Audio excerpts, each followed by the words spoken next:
Welcome to Bloody. Not anymore. It's not anymore. Welcome, Merry Meat Weirdos, and welcome to the Strange and Unusual Book Club. I'm Gory B Movie. And I'm Killer Kayla. And we're going to talk about some books. So if you like books, if you like reading books, or you like smelling books, it's a thing. Or even if you don't, but you want to hear other people talk about them. Yeah, maybe that's your thing. Like, you're not even into audiobooks, but you like the soothing, dulcet sounds of people talking about books. And that's what you're going to get today. You're welcome. That's what you're getting. So, yeah. You're welcome. Look who's here. I'm so happy. Hello. So, I apologize for us not being here the other day. I'm going to try to open this up. I'm trying to open up our chat thing. There we go. Our live chat. Oh, where is it? You're so technically savvy. You know, we try. But not today, apparently, because look, it's not even working. Audio is dropping. Audio's dropping. Here, we'll try something else. I can't remember what all the ones in the back do. Here, tell me if this sounds better. We're gonna experiment with my audio stuff. So, here, let me open this really quick. Ah, that's what's going on. Okay. Yes. Look at this. You know, we had problems. We fixed the problems. I'm gonna go back to this yay. I know this is out of context yay, but I'm gonna give it to me for right now because I need it. Yeah. Sometimes that's what we do, and you know, it's my show. So if you don't like it, you can do what you want. It's our show. Yay! It does sound a bit better. Great. Hey, Fairpoint, do you want to help us out? Like, I think you're the only person here, so let's go ahead and practice. So here's another setting. All right, you ready? What do you think of this setting? What does this is setting 1. Do? Setting 1. Do we like setting 1? Can you hear my voice? Setting 2. Setting 2. This is setting 2. How do you feel about setting 2? How do you feel about setting 2? Pick one. Pick one. Setting 3. This one looks like a butt. Setting 3. It looks like a butt. Setting 3 looks like a butt. Setting 4. Setting 4. I don't remember what this one looks like. Kayla is like not really sounding like a robot. She's doing it on purpose. I am doing it on purpose. Messing with you. Sorry. So 2 sounds further away. 3 sucks. Oh. So 3 is what I've been doing for forever. Oh my gosh. See, now I know. 4 sucks too. Okay, we are back to 1. We are on setting 1. You know what? I feel like we're going to add you to the credits that we don't have. Absolutely. As our audio engineer. Audio engineer, I love it. Fairpoint Station. I'm so glad you're here. I was really worried because I was sick Thursday. I got it from Kayla, so it's her fault. I'm sorry. She gave it to Danny, who gave it to me. And it's one of those ones that hangs on forever. Like, I'm better now. It, like, sits right here and, like, right here. In your chest. But my throat still, or my voice still sounds bad. But I'm better. Do not worry. But Thursday, I had no voice. So sadly, we couldn't have book club. And then we had to move to Monday. And I was like, what if Fairpoint Station works one day? What if Fairpoint Station has a date Monday? What if Fairpoint Station is walking their dog all day Monday? Yeah. What if they're washing their hair? But they're here. They're here. So now I'm not worried. All okay. But seriously, if you weren't here, I was going to be like, you know what? I'm out of here. I quit. So, we'll move it to another day. Oh, Danny's being rude because Danny actually had a cold before he got the killer Kayla cough. Because we went bowling and he was like, I'm not feeling very good. And then I thought he got me sick. But then I got really, really sick. And then he got really, really, really sick. He's being shitty and saying that I've been sick for a month, but he's been sick for a month. Yeah. Right, Kayla? Yeah. Who's been sick for a month? Danny. Yeah, I've been sick for a week, right? Yes. Thank you. A week. Thank you. Kayla only can tell the truth, so. It's the truth. It's my curse. And I know this is Oktoberfest, but November is basically an extension of October. And it's December. I know, but we're talking about we're talking November about November. Books. November books. Wake me up when November. I know it's September. I'm changing it. I love it. We're just on our own calendar here. So we make up our own stuff. It's the year 2049. And Mummy B Movie's here. So I told Mummy B Movie about book club today, and Mummy B Movie reads a lot too. This is where I got the reading bug from, was from Mummy B Movie. Because my mother, she would take like one of those giant Stephen King books, and I would watch her like when she'd set her book down, and I'd be like, oh wow, she read that much in a day. Like I was super impressed by it. I always like wanted to read as much as my mom, and this year I've read so far 108 books. You're doing it. So I feel like she should be proud of you. I feel like I finally maybe inherited a little of her greatness. I agree with that. Yeah. But she's finally here with us. She is here. Join us very often. So. Yeah, because she's been sick though. Bummer. But I had a reminder. Maybe I should do that more. Yeah. And we are going to ignore her addicts who are being salty. You had to clear your schedule because you were washing your hair, huh? I've never actually seen a picture of Fairpoint Station, but I know they have glorious hair. Like, I feel it in my bones. Yeah, I feel it. Yeah. I have intuition. Luscious locks happening there. Yes, you have luscious locks. They're fine. They're long. Them. They're fine. I'm trying to grow mine out longer. Yeah, till it hits the floor, and then we can use it for rope. Ooh, I like it, like a Rapunzel thing. But also like just a utility thing. Yeah. Okay. I like it. Hey, time capsule. That's like my favorite store. Did you know I won a contest there? You did. You won second place in a Wii bowling competition. I won second place, y'all. Apparently, I did not even know this. I'm naturally gifted at Wii bowling. Champ naturally gifted. World renowned. It's kind of amazing. Yeah. I got a gift card, so who knows? What is it worth to buy something there? Again. I mean, I've bought stuff there, but I haven't bought stuff since I went to the gift card, so. Well, you need to come in more often. Yeah, I need to buy something. Yeah. It's pretty cool. Santa does hang around that place. Santa does, actually. A regular stop of his. We know him personally. He gets a discount, which is cool. He does. He gets free Coca-Cola. Oh my gosh. Yeah. Okay. We can also turn this up too. I don't know. Audio, they said the audio is good. But if you have any audio issues, of course we want this to be pleasurable to your ears. Ooh. So let us know. That's like my radio voice. I like it. Welcome to Strange and Unusual Book Club. Ooh, you're going to give Delilah a run for her money. I like it. Okay. I want to do ASMR. We go, oh my gosh, why don't we have an ASMR channel? We are missing our calling. Give a frog a bath or something. Do you know Danny and I are going to start a Charmed podcast? No, what's that? It's going to be Neighbor Dan's Charmed podcast because there's this horrible character who's like named Dan and he's their neighbor. And Charmed? Yeah. Okay. But because it's so cheesy, we can do like a best dressed and worst dressed and MVP of the episode. So I don't know, like cringiest moments or something. Oh my gosh, so many! But it's so fun. It's a junk food show. And yeah. I love it. I'm off topic today. Let's talk about some books. Let's talk about some books. So this is not entirely accurate. Now I've read. So this just shows you the books I've read since the last book club. I won't talk in depth about all of these, especially the one that's not even remotely strange or unusual. But I'm definitely going to talk about the 4 that are for today. We'll talk about those in detail. I'll give you kind of a brief book review of the other ones. But yeah, I also added another one to it that we're going to add this month. So like just 5 minutes ago. Yeah, this is the most books I've ever read in 1 year in my entire life. You're a rock star. 108, dude. Last year I struggled to read like 50. Yeah. It's crazy. And you doubled Horror addicts, you do not read books. You listen.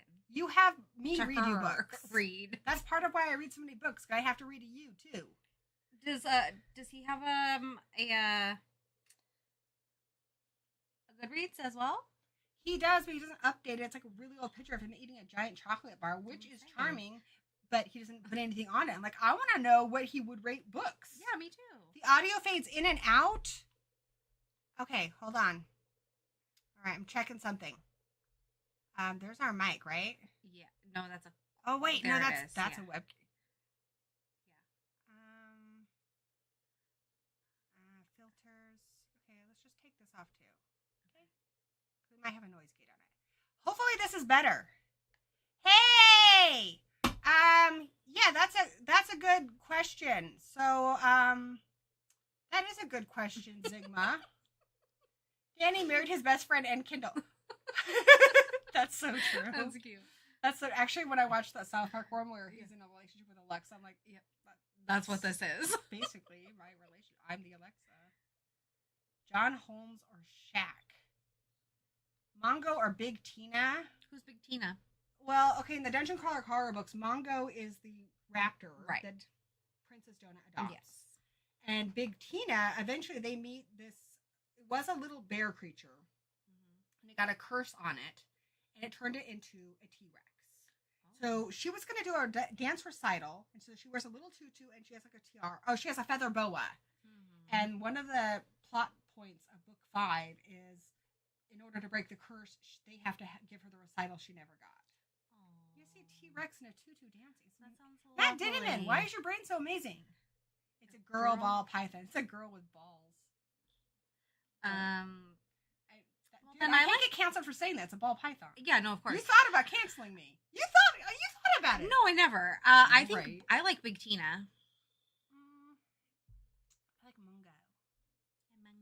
I want one of them to be named Surrendalgore. Because one, it's impossible to say unless you've listened to the audio. Surrendalgore is this dog creature that Donut absolutely hates and thinks that they're an experience dog. Are they a Cocker Spaniel? She's not. She looks more wolfy. And what I love about her is when she was in the real world, she was a fashion model. Oh. But like a human fashion model? Human fashion model in France. Really successful. And then a stalker, like an ex of hers, attacked her. And he did, cut her and stuff. But her dog died saving her. So when she got into the dungeon, she picked this dog race in honor of her dog. I'm going to cry now. Which is so sweet. And Carl makes a point about how he can't pronounce her name, so he calls her Ren. But when you listen to the audiobook enough, what is it? Surrendalgore. Surrendalgore. It's like T-S-R-E-N. But I think it's pretty. I like it. Surrendalgore. No, don't do that. Don't even highlight over it. That's bad. I mean, it's probably true, but don't do it. Who's Casey Anthony? She murdered her child. It's like bad stuff. What about Pony? Pony's the name of the go creature. Dusty's obsessed with Dungeon Crawler Carl, and he is getting us off topic. What book are we talking about, Kayla? We're talking first about incidents around the house. Oh my gosh. There were so many incidents around this house. You would not believe it. And other houses. Oh my gosh. This is just like men on film on Living Color. So many houses for things to happen around. So this book took me a while to get used to. So it takes place from the perspective of a girl. She's 6? She's 8. 8? Okay. She's 8 years old. And I did think she seemed like a very young 8, though. I also did. Like a little more. She seemed more 6 to me. Naive. I was surprised. Yeah. And that was one of the things in the writing of it too. She can't pronounce reincarnation. Right. She calls it carnation, but then she talks like, I love this book, so let's just get my minor complaint out of the way. But then she'll be like, Dad was changing lanes. You don't know what reincarnation is, but you understand the concept of changing lanes, child? What? Well, to be fair, at that point in the story, I know. There's a lot going on. It's a minor right? complaint. But yeah, some of the description stuff used quite large words. And I was like, I don't know if she would understand that. Or like she at one point described Mom's face as looking pale, which is not a big word. It's not a descriptive word a child who can't understand reincarnation would use. Okay. Because I have points to make on that too. But I want to let's first talk about the plot, the general plot of the book. Get it. Okay. And then I'll make my complaints, but then why I came to like it. Oh yeah, I forgot to show you guys my shirt. It's Vincent Price Vampire Slayer Day. Oh, that's cute. I like it. There's a bat. Yeah, because it's like, from the last man. It's good. Okay, I like it. Right. Okay, so this little girl, her name is Bella. She is 8 years old, and there is entity of unknown sorts that lives in her closet and is called Other Mommy. And you get that information right out the gate. She lives in a house with her mom and her dad, Mommy and Daddo. I like that she called him Daddo. Daddo. It is pretty cute. And I'm guessing from the way that the story is that they're kind of young parents. They're like 27, 28 maybe. I wouldn't be surprised if they were in like their younger 20s. They do talk about how a lot of their friends are at the kid having stage. So yeah, I think, they talk about college. So college typically, I went to college when I was a little bit older, but college you're typically done with when you're about 24, right? Yeah. And then you start having kids and their kids 8. So yeah, you're probably right. Yeah. About 27. I think they're about 27, 28.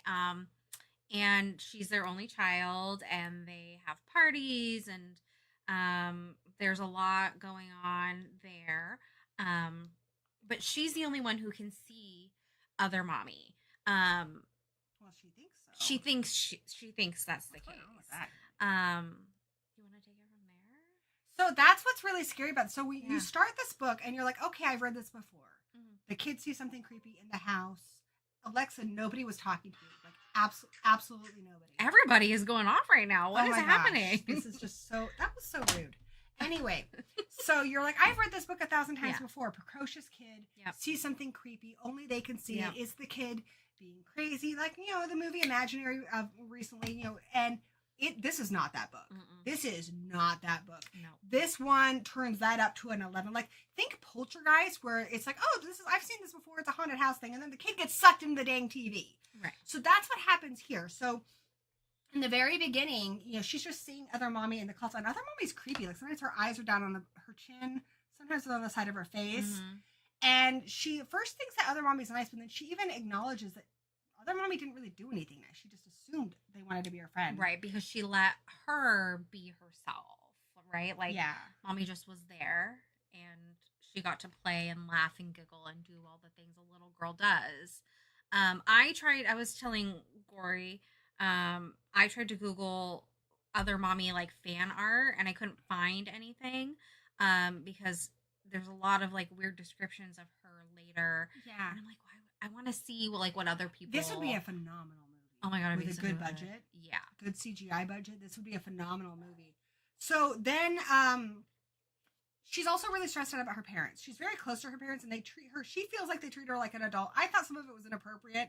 Mom and Dad have parties with, like, alcohol, and they do get a sitter for the kid, but, like, she's invited to come down and, like, dance while her parents are getting shit-faced. So it's like, I think that would feel kind of chaotic for a kid. It was uncomfortable. It felt uncomfortable from the beginning of it, and it's supposed to. So the beginning part, she Other Mommy keeps asking her, can I come into your heart? Which is so creepy. So creepy. And so she's like struggling with this. She doesn't know what it means. There's carnation involved, but she doesn't really know what that means.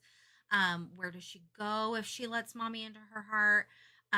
But she's at the park with her friend and the moms are chit-chatting, and she's like asking her little friend about, what would you do if I was in this situation? How would you save me? What could we do to stop the situation? And her little friend gets freaked out, and like she like hides in this little cubby, and Bella goes up there to talk to her more about it, and she's talking to who she thinks is her friend, but it's Other Mommy. And she like reaches out, Bella falls back, hits her head, and this is kind of the kickoff of how her parents kind of figure out more and take this Other Mommy thing seriously. And they're supposed to have a party that night, and they're like, well, should we cancel? And they don't cancel. They still have their party. Yeah, so like their social life is very much paramount.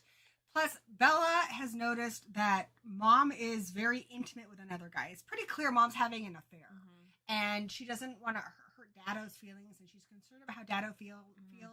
She used to notice Mom and Daddo, like, being really cute together when they would go to the zoo, which is kind of like their place. Mm-hmm. And now they argue all the time, and it's really causing her stress. And you notice that the activity in the house gets worse the more upset she is about her family. Yeah. And they are not honest with her at all about anything. And you find out to the extent that is towards the end of the book. But they do, as much as they talk about treating her like an adult, they don't. No. They just want to use that to get away with like having parties with alcohol with their kid around. And so they can feel like cool parents. But then they also like sit on her bed at night when she's falling asleep and bare their souls Exactly. to her. And I think it's kind of like, in Gone Girl, she talks about the cool girl, the girl who can drink beer, doesn't gain a pound, watches football and loves it. These are like cool parents, like kind of like the Mom and Mean Girls. Like we're so cool. We let our daughter come out to our parties, and we really tell our daughter everything. Like they bare their souls about everything. At one point I thought it went too far, but then it wasn't really her. Right. But they are. It's really weird. But on the other hand, when it's important, like talking about this thing in the closet and stuff, they're concerned that there might be something psychologically wrong with her, and they're not telling her that. They talk around things and they baby her, and they'll be like, "Oh, just do a little dance for me." So like, it's kind of just like that cool girl thing where it's a facade. It's to make them feel better about themselves and about kind of the bad parenting things they do. Yeah, absolutely. So they start taking this other mommy thing seriously. They so they have the party anyway, and while they're having the party, one of the guests sees other mommy. So then it's like, okay, this is real. Like, this is a thing that we have to deal with. It's not just our daughter, like, kind of losing her mind or whatever the case is. There's an element of that here. You can almost say, like, it's almost like a mirror for what's going on with the kids psychologically. Yeah. As it gets worse, this gets bigger. This gets scarier. And it gets really, really scary. Yes.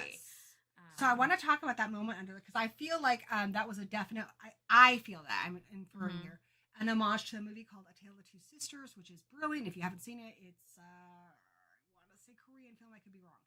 But it's brilliant. And at one point in that movie, they're having dinner, and then the girl falls over, she's choking, convulsing. They think she's just choking, but it's because she saw like a dead like person, like a ghost moving underneath. And when you see it, it's terrifying. That's exactly what happens in this party. This woman sees something underneath. And then we realize, oh, this is different. Other people can see other mommy. And the whole "is our kid crazy" is settled pretty quickly. Yes. We're not even 15% into this book when the parents see other mommy, and it is terrifying. Yeah. You want to talk about like when the mom meets other mommy? Yeah. So they do this thing where they talk to Bella when she's in bed and she's like falling asleep, and they're telling her all their dirty secrets or whatever the case is and all their doubts of like being parents. It's really upsetting. Don't do this to your children.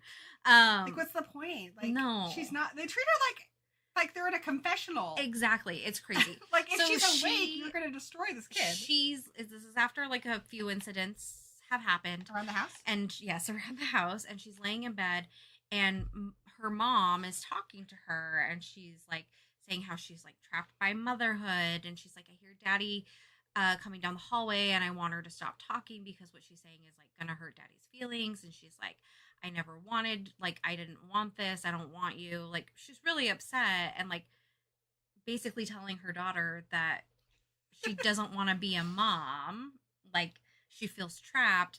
And then the mom walks in the room, it's other mommy on the bed, and she also talks about how she's having an affair. Yeah, she's talking about how she's having an affair, and I was like, this is too much. The mom kind of loses her mind when she sees other mommy. This thing ends up growing to the size of the ceiling. She's like, this would be an incredible movie. Yeah. Something else, I just want to segue a little bit here and talk about this. I did read this. I read it in Kindle form, and it was very easy to read because it's very short, choppy sentences because it's from an 8-year-old. But then I checked out the audiobook, and I was like, oh wow, this is incredible. Definitely listen to the audiobook instead, because the voice for the other mommy she uses is perfect, and the woman sounds exactly like a little girl. I just think it's just going to be a lot easier for you to digest and get emotion. She does. I listened to it. She does a really good job, and it took me a while to get used to her little kid voice, but then once I like got used to it, I was totally on board with it.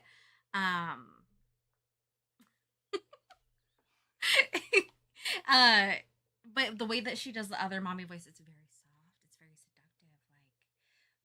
Like, do you like me better over here? Did you used to do 900 number? No, I never. Like, girl, get Thank it. you. so the real mommy, she's saying how she saw other mommy one time, and she is forever changed. And Bella saw other mommy every day for years, like hundreds of times. And what does that mean for her? Right? Yeah. So this escalates really quick. And what I really, really, one of the things I really love about this, by the way, I want to mention Bella's babysitter was named Kelvin. Okay. I've only ever heard that name in Sons of the Forest, so I kind of loved that. Yeah. Like, not Kevin, Kelvin. Kelvin. Kelvin. She loves Kelvin. Kelvin is She very does. cute. Kelvin was rad. This gets really escalated. So at first, their first thought is, let's get out of the house. And I thought it was really, really good. Like I told you about this. They go to a friend's house, and at first their friends are really scared because this thing's, I will say, one other minor complaint. Multiple different characters say, this is a really peaked moment. I'm really peaked right now. Oh, yeah, they do say I've that a heard lot. of, like, your curiosity being peaked, but I've never heard people use it in that way. And, like, 4 different people use it. It was weird. Yeah. Anyway, so they're a little stressed out, and then they realize, like, this could be real. This could be, like, a real monster. And then they're kind of like, we're going to try to be polite here, but can you guys leave? Yeah. We have a baby. We have a baby, and this is not okay. And that's the thing. Like, you know, if your friends are like, oh, I think my house might be haunted and stuff, that's fine. But when it goes to your house and you think it's there, you're going to prioritize your baby and stuff over your friends as much as you like your friends. Yeah. Because they, like, hear noises. Everybody's really freaked out. They are all really peaked. Yeah, it's really, really intense. It's crazy. And so, like, they're like, proud of you. We don't know where to go. And so the mom, it's like, we're going to go to my mom's. And the grandma's great. I love the grandma. She's tough. Hands down my favorite character in this whole book. Talk about Grandma.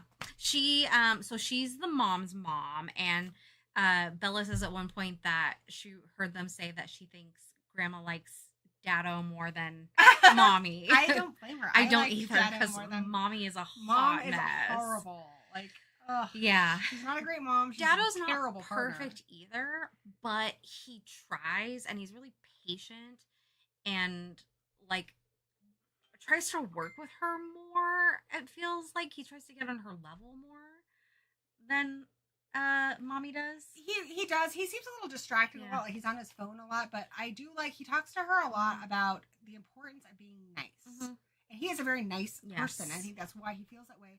I say some of the quotes from here, and one of them, he said, that's real cruelty. That's world cruelty, where it's not just the idea that one person is cruel, it's that they believe and have reason to believe that the whole world feels the same.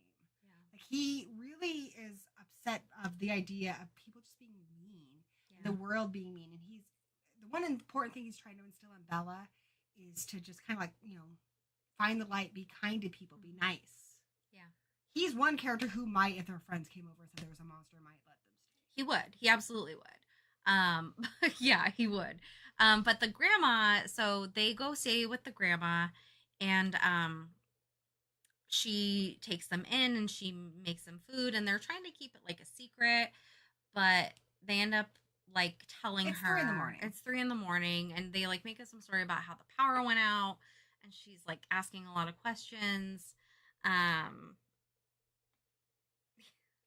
Honestly, maybe. Well, no, because other mommy's terrifying. She's horrifying. No, you guys know, like, the Momo challenge? I don't know if I'm pronouncing that correctly. Oh, Momo. That's how I picture other mommy. Like, but hairy. Freaky. Oh, yeah, and hairy. She's hairy. Blah. But, so they're at, I don't even remember, because I'm so stuck on the end of the book.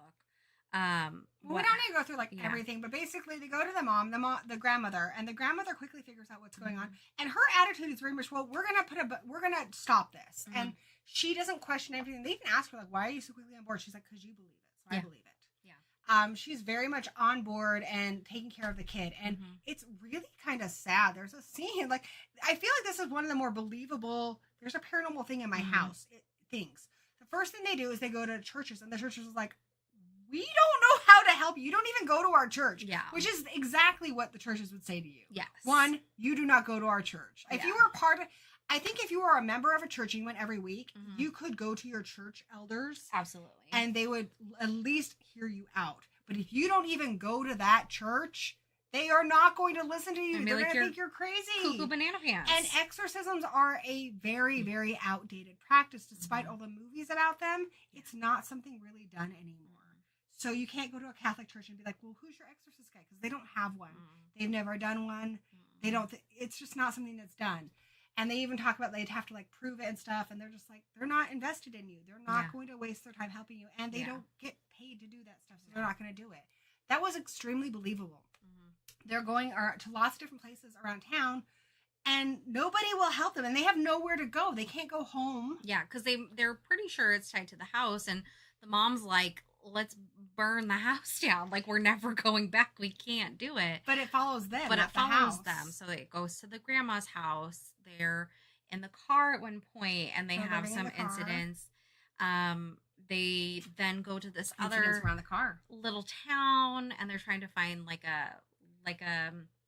somebody occulty to help them. They even stay at the person that mom's having an affair with's house. Yes.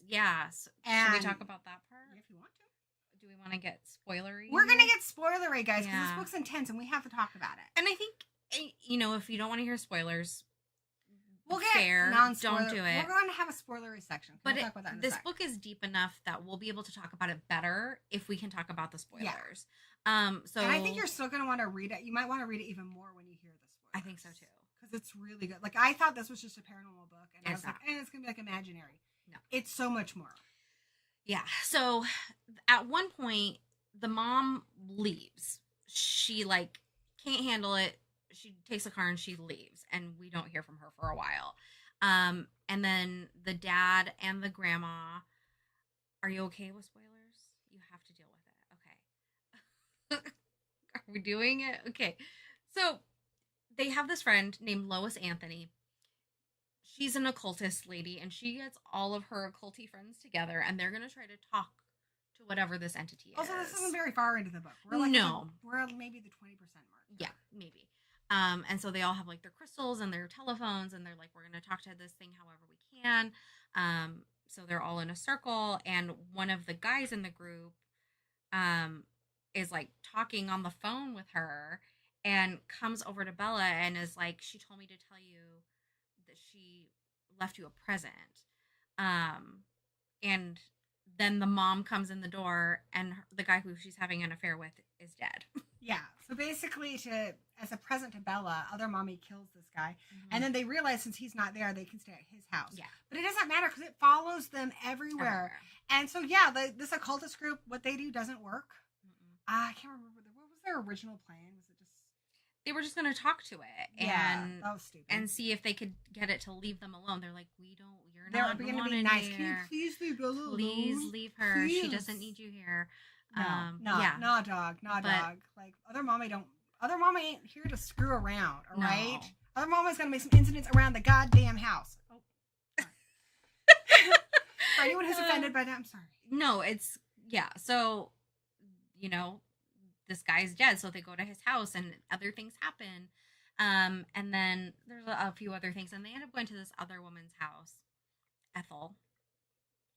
I wanted to stay in this house. Oh my god, I love Ethel. Love Ethel. I love this house. I love everything Ethel about was her. like if Princess Donut was a human. Who? Princess Donut? I feel so like Ethel is ridiculously rich. Her house is huge, but she's not at all snobby or anything. She's just like, I have tons of room. My kids are moved out. She's a good friend of Grandma's from back in the day, and she's really happy to entertain and stuff. Yes. And I think, again, it just shows how immature the parents are. I was so disappointed with the parents. She makes them a lovely dinner, and then what do the parents do? Instead of like, okay, we have a safe place and somebody nice here, let's figure out a plan. The parents get shit-faced. Yeah. Like embarrassingly drunk to the point where they're making jokes about other mommy in front of their daughter. Yeah, the dad at one point hangs over the back of the couch, and he's like, look, I'm other mommy. It's really upsetting. It was so uncomfortable, and I think it's intentional to show us how immature these people are. They only care about their own things, so they're getting drunk so they don't have to deal with it. But their daughter's right there because they're too scared for everyone to not be in the same room. And she doesn't get a release. She just gets to see her parents, who are supposed to be protecting her, losing all control. Well, and so on top of it, like, Grandma and Ethel are talking, and Ethel is like, this is whatever's, because Ethel doesn't really know. PowerPoint station's on fire tonight. I'm serious. It's true. So have you read this book? Like, seriously, do the audiobook and add commentary. That's feels like it. So Ethel doesn't really know what's going on. But she's telling the grandma, like, this is their problem. Like, you don't need to involve yourself. Like, hang out with me, be my friend. And so poor Bella, she's kind of just like alone. And Grandma and Ethel go to sleep in Ethel's room. Dado and Mommy and Bella go to sleep in this other room. And she gets up in the middle of the night because she has to scariest pee. part of the book. She has to pee. This part, nah. But she doesn't want to go to the bathroom alone. Lay it on him, She's Kayla. not supposed to be alone. But her parents were fucking hammered, and so she can't wake them up. No one to go with her. No. And there's no cups or anything around, so she's like, well, I'm not going to pee on the carpet in this woman's very nice home. Yeah. So she goes into the bathroom. Right? You guys really scared now? She goes into the bathroom, and it's dark. And she sits on the potty, and she's like, this potty's too tall. Which I was like, hey, my potty's really tall, too. Like, I'm an above average height person, and my feet dangle and fall asleep. So I thought that's what Bella's going on. But no. But before that, Bella, what? she saw somebody in the shower, and she Saw thought it was someone in the shower. She's like, Ethel, I'm so sorry. I really have to pee. Like, I'm sorry to interrupt your shower. Like, I just have to pee. Like, bitch. But then she looks and there's no one in the shower. I got a shower. And it's like 3 o'clock in the morning, right? 4 o'clock. 3 o'clock in the morning. Yeah. And then she sits on the toilet and she starts to pee. But then she looks down and it's not porcelain. It's hairy legs of the other mommy. And so she falls over and she's peeing all over herself. And then other mommy grows bigger and bigger and bigger to the ceiling. It's really, really scary. And then Ethel comes in and she's like, get the fuck out of my She's like, house. oh, hell no. Like, this is not like, this is not like your Ghost Adventurer shows where did something just move? Did something move? I don't know. No, this is terrifying. Like, even your most like, ooh, paranormal stuff's interesting. No, they're going to be like, get the fuck out. Get the fuck out. Yep. She's almost like a spider. Honestly, Dusty Zigma would know this reference. She kind of also reminds me of the Bedlam Bride, which is kind of like a spidery type woman, you know, but she's got hair on her and stuff, and the eyes and stuff. It kind of just reminds me of the Bedlam Bride. Yeah. Mistress! Yeah. So, you just feel for these people because all the stuff that typically in these kind of movies works, like by now they'd be in the exorcism thing, and in real life that wouldn't work, and I feel like this is one of the more realistic ones I've seen. But I feel like there is something bigger here, and so one of the things I want to talk about is how Mom talks about her and Dad, and I think that's really important for this book. Mom says, you know, Dado's a really nice person, and he doesn't, and granted, I think his other mom is saying this, but it's still how she feels about him. He's a really nice person. She's like, it's like a house, and they also talk about a lot, like, they go into a place and it has an open floor plan. They really talk about that stuff. They really focus on the floor plans of rooms and stuff, because that is a big metaphor in this thing, is that people are like houses. Dado is an open floor plan, open windows, open doors, open rooms. There are no closets. There are no hidden places. There's no darkness in Dado. What comes in, and he says that too. I wonder if I kept that. Grandma says this, but it kind of is part of this. Grandma says the trick of aging, the trick of getting through life with your sanity, is deciding to let the right feelings exist inside your house and your heart. So Dado basically lets the bad feelings come in and flow right out. And that's why Dado is able to be so nice. And he doesn't have this darkness. Where Mama describes that she is a house with many, many closets. She has so much darkness in her and hidden. And a big part of this book, I think, is that, like, that phrase you've heard before, that you're only as sick as your secrets. That's what this is. Mom has a lot of secrets, a lot of darkness, a lot of dark corners. And the book constantly talks about these houses and how you don't want to keep those things in. And at one point, Grandma says that those things become like a statue. And then they cannot move. That anger, that sickness, that hatred, all of those negative feelings, it becomes a statue that cannot move, and it stays in your house. And your heart. And your heart. And then, Bella even says that. She says, I won't make a statue out of this thing. I don't want it in my house. So a big part of this book is telling us that, these horrible things, even if you've made mistakes in your life, you've done horrible things, that you need to find a way to let that flow through you.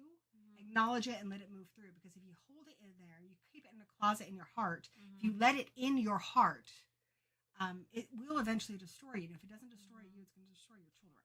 Yeah. I kind of like a lot of it, especially like towards the end and like how they handle things with Bella, kind of made me feel too. This is the nerdiest thing, but it reminds me of Anakin Skywalker and how he, they kept telling him like you not to have attachments, not to have fear, like those are the things that are gonna lead you to the dark side, and he fed on that and it festered within him and he became a Sith Lord. But if he had been allowed to like love and have those attachments and not be so afraid of the bad things, took his mother with them. Yeah, then maybe he might not have been as evil as he ended up being. Exactly. So basically, like I like what you're saying there, because basically what they thought was going to protect him set him up to become very evil. Exactly. If they had brought his mother and stuff, and he had love and tenderness, and like with Bella, her parents are, they're cool parents, but they're not there for her emotionally, and that's what she needs.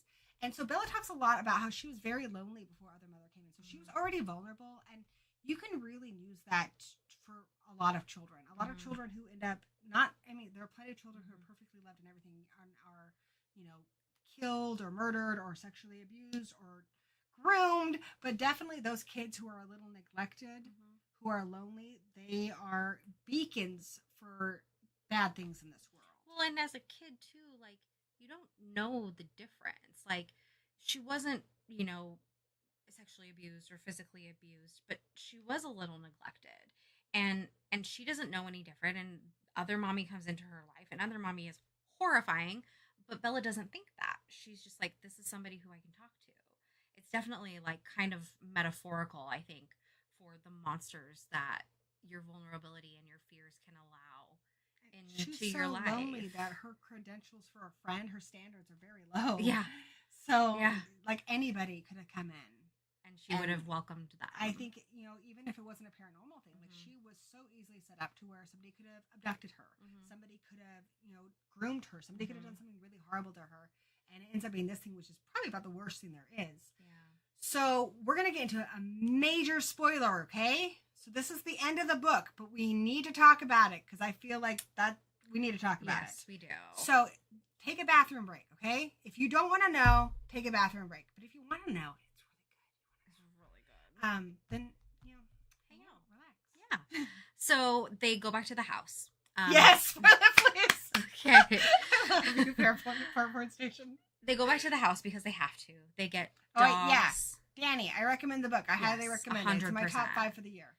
Even after we spoil it for you, I still want you to go read it and get your own feelings about it because there's a lot going on here. I feel like this is going to be a movie. It's too good to not be a movie. It has to. Isn't this, so this is the same guy who wrote Bird Box. Yes. Right? Same guy who wrote Bird Box. It'll be a movie. Just be patient. Kayla, you're the coolest. So they go back to the house because they have to. They don't have anywhere else to go. And they get this like weird like ghost hunter guy. He fails them. He reminds me of what's the guy named Zach Brannigan? Zach Baggins. That guy, because he's very aggressive with the entities and stuff. I hate him. You find out he's just there because he wants proof. He just wants to see an entity. And then when he gets it, he's happy, and then he leaves. He's like, not bye. there for them. I saw it. I don't need anything in real else. life, most organizations and people, if they don't know you, they have no reason to give you free help with your paranormal problem. They will not give you free help with your paranormal problem. Nope. Exorcists are not just sitting around waiting for you to have an issue. No, they got to make their money too. They got to pay the bills.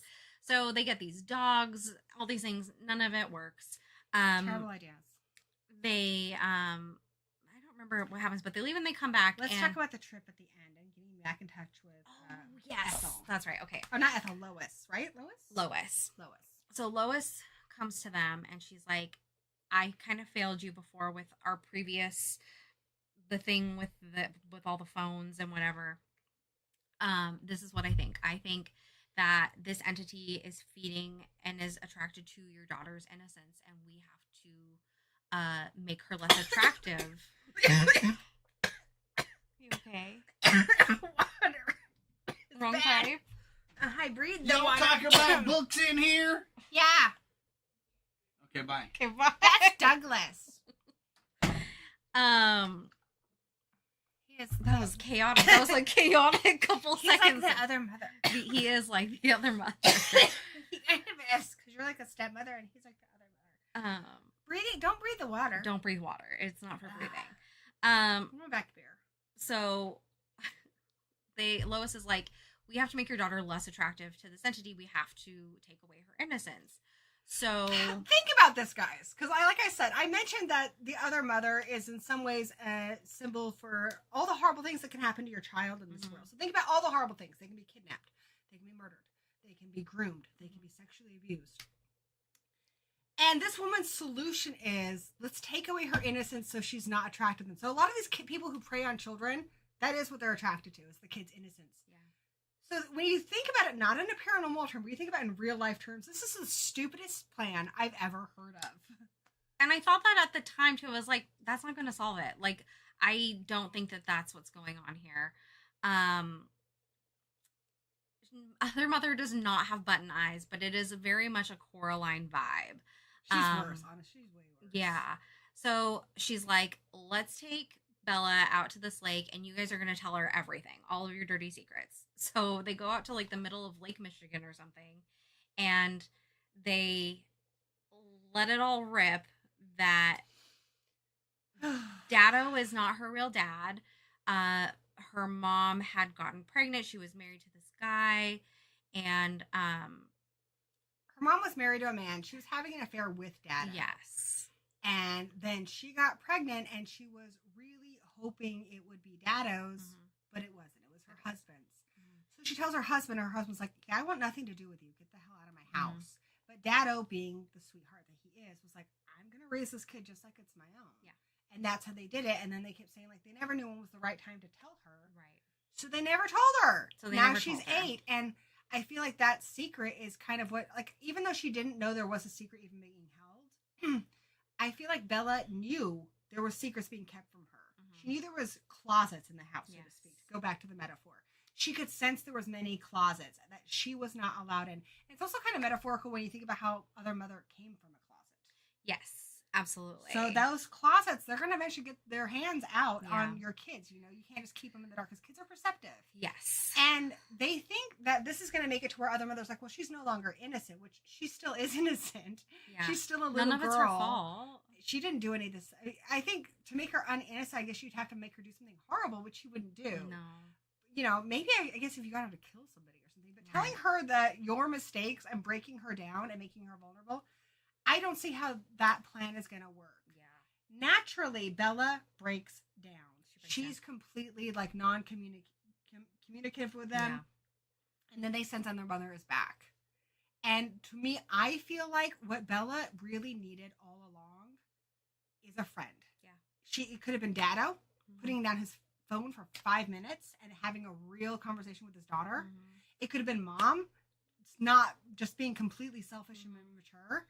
It could have been anybody. You know, maybe grandmother could have come into the house sooner. Yeah. It could have been anybody, but she was desperate and lonely for a friend.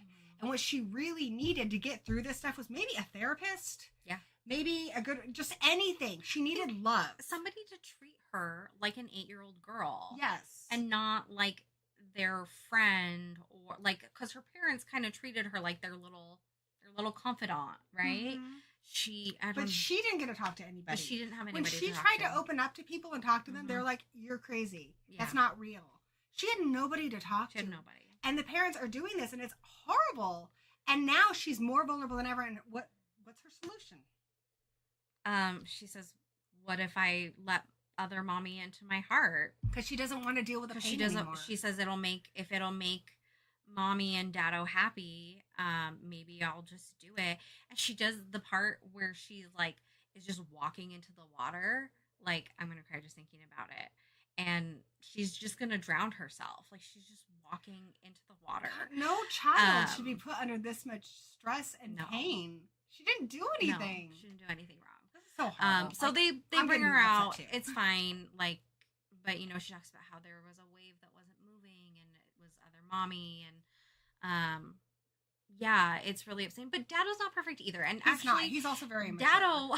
This is something about me. He reminds me of myself. Like, I want to be open. I want to talk about feelings all the time, and I've even asked my stepson, like, am I too open with you? Like, are we talking too much about her feelings? Like, because you can overdo it. And that's where I feel like Dado's coming from. Like, his intentions are good.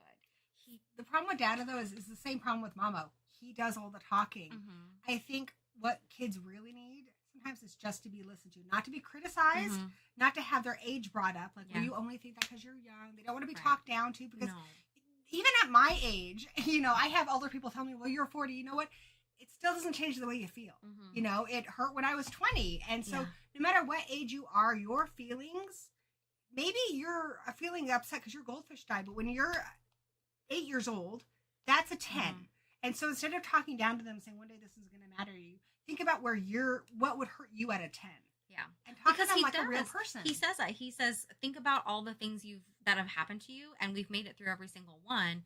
She's 8 years old. Right now, this is a 10. So if your 10 is getting in a car accident, channel that. Yeah. Because that's how it feels to them. And being told it's not going to hurt when you're older doesn't make it go away. No. It's really frustrating. So they take her back home, and Grandma's waiting there, and she has this t-shirt on, and it says, "World's Toughest Grandma." And I started crying.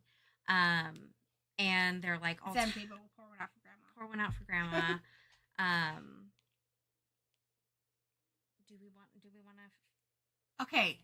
No, fair point said. I'm going to spoil the spoilerness of it. So this is the ending. Clench, just hold on to your butts, all right? Hold on to your butts, in the great words of Samuel Jackson. Because we do still have other books to talk about. This book was so the end of this book, Grandma's talking to her, and throughout the conversation, you realize it's not Grandma anymore. It's Other Mother. Other Mother can look like other people. We've mentioned that. Yes. And so at this point, you realize Grandma's, and you find out Grandma's actually dead. Grandma's upstairs, laying face down dead. At least I think so. It's kind of ambiguous. They're not specific, like, whether or not they're dead, but she's at least laying face down, so she probably is dead. And she's having this conversation with her, and throughout the conversation, eventually Bella realizes it is Other Mommy, because Grandma has this long conversation about the houses. And it's really beautiful. It is really beautiful. And she kind of knows it's going to, let me into your heart, let me take this away from you, because you don't want the hurt you're feeling right now to become a statue, and you don't want it to sit in your heart forever and let it make you into a hateful or angry or sad person. It will overtake you. It will overtake your house. If you let me take it for you, then you'll be free. And Bella asks, "Where would I go if you were in me?" And she says, "Well, you will go where I was," which is some kind of other dimension. Yeah. And so she agrees to it. And you find out, stuff with the parents is a little, like, wasn't it happening upstairs? Like, the dogs were barking. The parents went upstairs. The parents go upstairs, and you hear it more than anything, I guess, think more like Paranormal Activity. But you can hear a lot of shouting and stuff, and basically it sounds like the parents were killed. And that the grandmother was killed. But if nothing else, they were at least knocked out. Because the way that it happens in the end, it wouldn't make sense to me that the parents would be killed, because Other Mommy needs... If nothing else, they're laying face down, but there's no blood or anything. So I will say that. There's no blood or anything. So I don't know if they fell over eventually because maybe they'd been drugged. I'm assuming they just got knocked out. Yeah. So they're all knocked out, and then Bella, her eyes open up, but it's not Bella anymore. It's Other Mommy. And Bella is somewhere else. And the way it ended, it made me think a lot of, if you've seen the movie or read the book, or seen the remake of Dark Water, I think that's what's going to happen to Bella. Because Bella, she's not anywhere, but she can still see the house. She's in the closet now. She can still see what's going on. She can see that Bella, the body, is moving around. She knows it's Other Mommy, and she's like, well, maybe someday I'll get a friend, and they'll let me live inside their heart. And so if you've seen Dark Water, it's basically about this mother. She moves into an apartment. There's a little girl ghost, and she really wants her daughter to come with her because she's alone. But then she ends up accepting, like, the mom. So I think Bella is going to be a different kind of Other Mommy, where she's like, will you be my friend? Will you, because I don't want to be alone. Yeah. It's heartbreaking. It's heartbreaking. But she's gone now, and Other Mommy is walking around in her body being a total creep. Yeah, we can only imagine what kind of a creep she's being. Yeah. Hi, I'm Bella. Ugh. It's really creepy. So what I got from this book, because I feel like, this book really had an underlying core to it that was important. It's just, what the book's trying to tell us is to be a house, like open the windows every so often. Like if Farpoint Station said, have a mental enema. Yeah. Don't let air it out. Let that stuff hang in there. Don't let it become a closet in your house. Air it out. Let it go. And I think also when it comes to talking to children or people who are innocent, instead of trying to fix them in any kind of way, because they try every way of fixing her, I think honestly, just listen and don't judge. Truly hear. Like if they had listened to her from the beginning and all the things that she really knew about other mommy, 90% of the shit could have been avoided, but they never listened to her. And honestly, I'd say not even for kids. I think that's a good thing for anybody. Like as an adult, when I tell somebody I've had a really hard time and they tell me how it can be fixed, it doesn't really make me feel better. No. But somebody just listening to me and saying, yeah, that's pretty awful. That really sucks. I hope that you can make it through that. Yeah. Maybe. Yeah. I think that's just what we get for people in here, because not only do we not want them to hold that inside and feel guilty about having those feelings, but let them know that they're heard and that they have a friend. Yeah. And that they're safe and they're not alone. Because I think ultimately Bella felt very alone. Yeah, she did. Yeah, it was really sad. Really sad. I cried several times reading this book. But you should read it. It's great. I had a puckered butthole throughout this whole thing. My other mommy scared the bejesus out of me. Oh, she was scary. So we give this a thumbs up. Yes. Thumbs up. Yep. I rated it 5 stars. I gave it 5 stars as well, and I'm stingy with those 5 stars. You really are. You really am. So read it. Oh, but I might need stars later. Yeah. No, they don't run out. They're not a limited resource. Says you. Okay, so Farpoint Station has been so kind. So can we talk about this? Yes, absolutely. So, a couple things I want to talk about, so we can titillate our friend here, right? Because we love to titillate our friends. So Mountain Man, I read this. This is actually part of a very long series. One thing I can say about Mountain Man, it's really cool if you haven't read it. I love Kindle Unlimited. It's $11.99 a month, and you get access to a very large library of books, including Mountain Man. You can read the whole entire series, which is pretty rad. And, I don't know if you know about this, Farpoint. Check this out.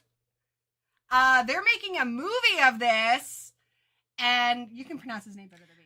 Joe Manganiello. Oh my gosh, he is just adorable. He recently shaved his head too for a superhero thing he's in. So he's perfectly looks like the character Gus. It got canceled? Oh, boo. Boo. All right, well, I was excited about that. Dang me it. too. Maybe they'll pick it up again. I don't know. That makes me sad. Announced today? Damn. Oh, now I'm rubbing salt in the wound.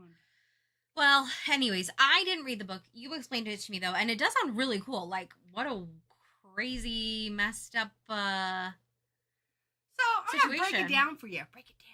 So the Mountain Man, I feel like I kind of, so this is what I expected. I see the cover. I see Mountain Man. I'm thinking, this is going to be like a Grizzly Adams dude who's going to go slinging around people like he's freaking Warren Swanson, like fucking zombies over here, zombies over there, just with his bare hands. Bare hands. No, not in this book. So Mountain Man is Augustus. And he is a dude who was smart enough when the zombie apocalypse hit, he went camping.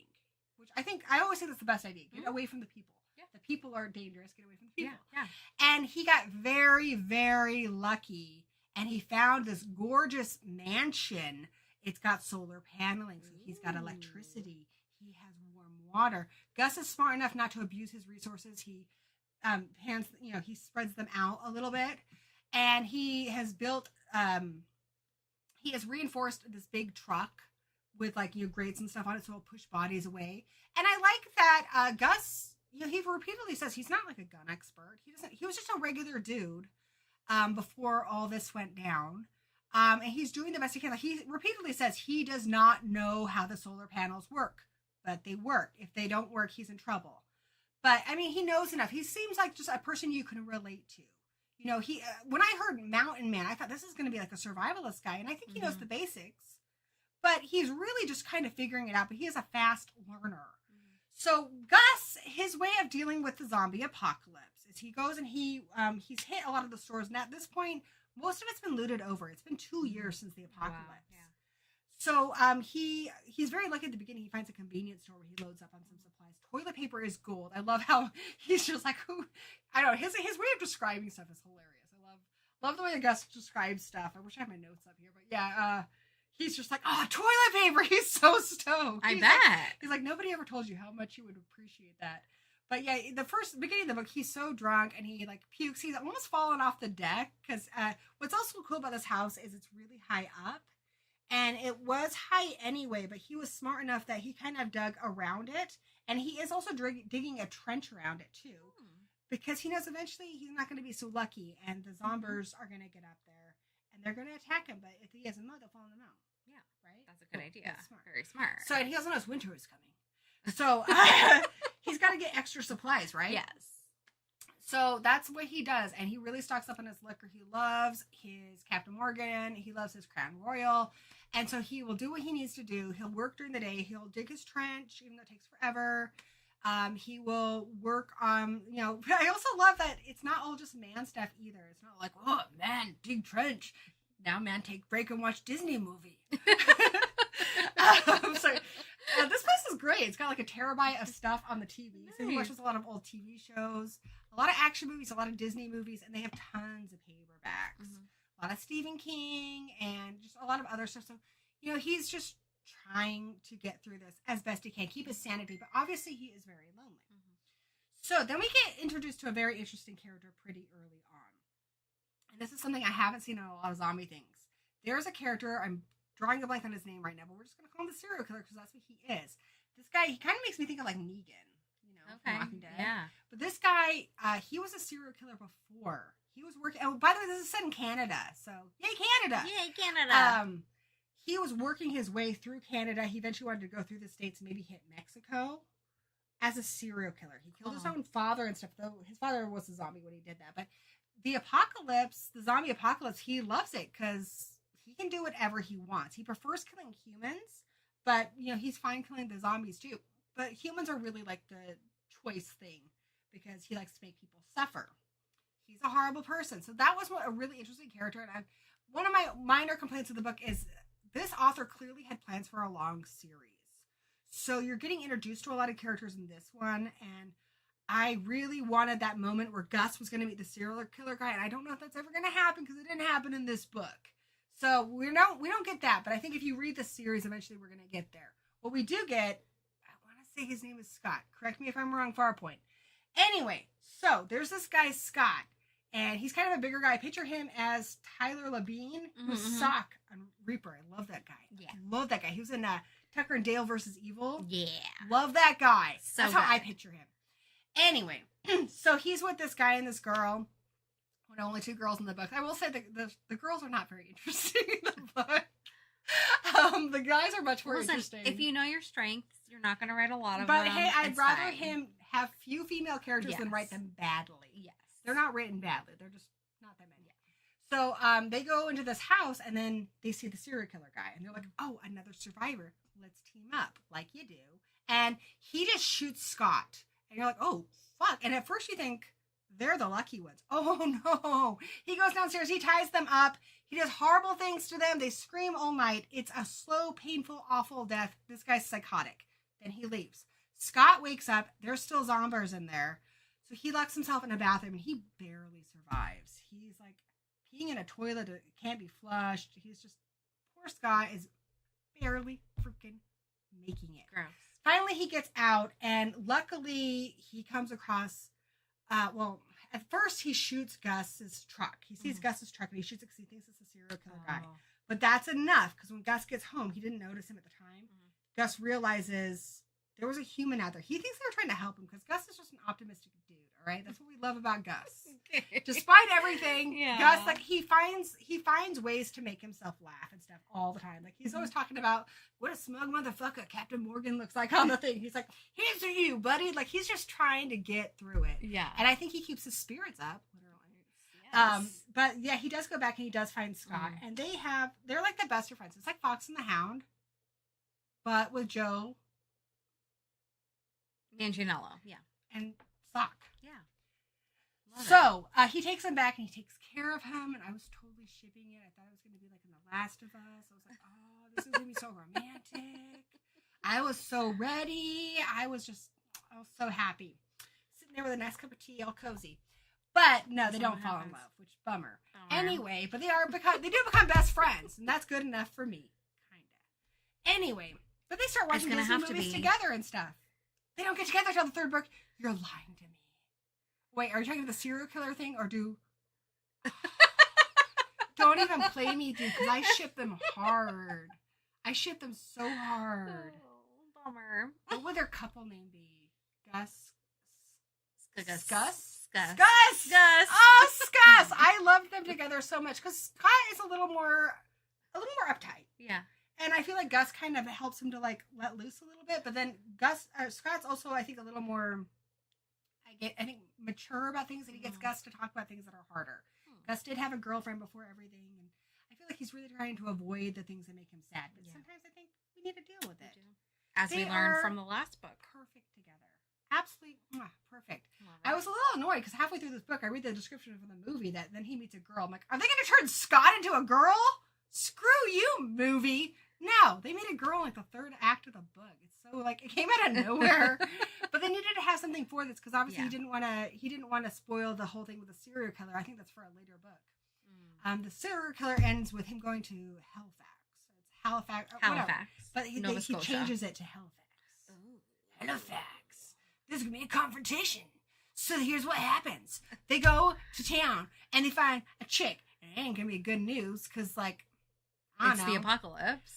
Like, I'm telling you guys, okay, I thought it was really good that Gus was there, because Gus, like, he explains, he was kind of an overweight, middle-aged guy. He's gotten in shape from just doing stuff. But, you know, he says the extra flab did protect him and stuff, and there's not a lot of, like, super skinny people around, because, you know, you don't eat a lot, especially in the beginning. So there's people like him and Scott. But for some reason, all the girls are super skinny.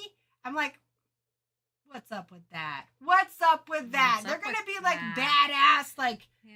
You know, we need some... I feel like in the next few books, we need some better chicks. Because these chicks, I don't know, they were also crappy. And they find Bella's mom. Don't mess with me, man. Don't mess with me. She's a monster. She's a monster. Anyway, so they find this girl, and she's really, really sassy. And I was like, she's bad news. She's bad news. But Gus thinks with his boner.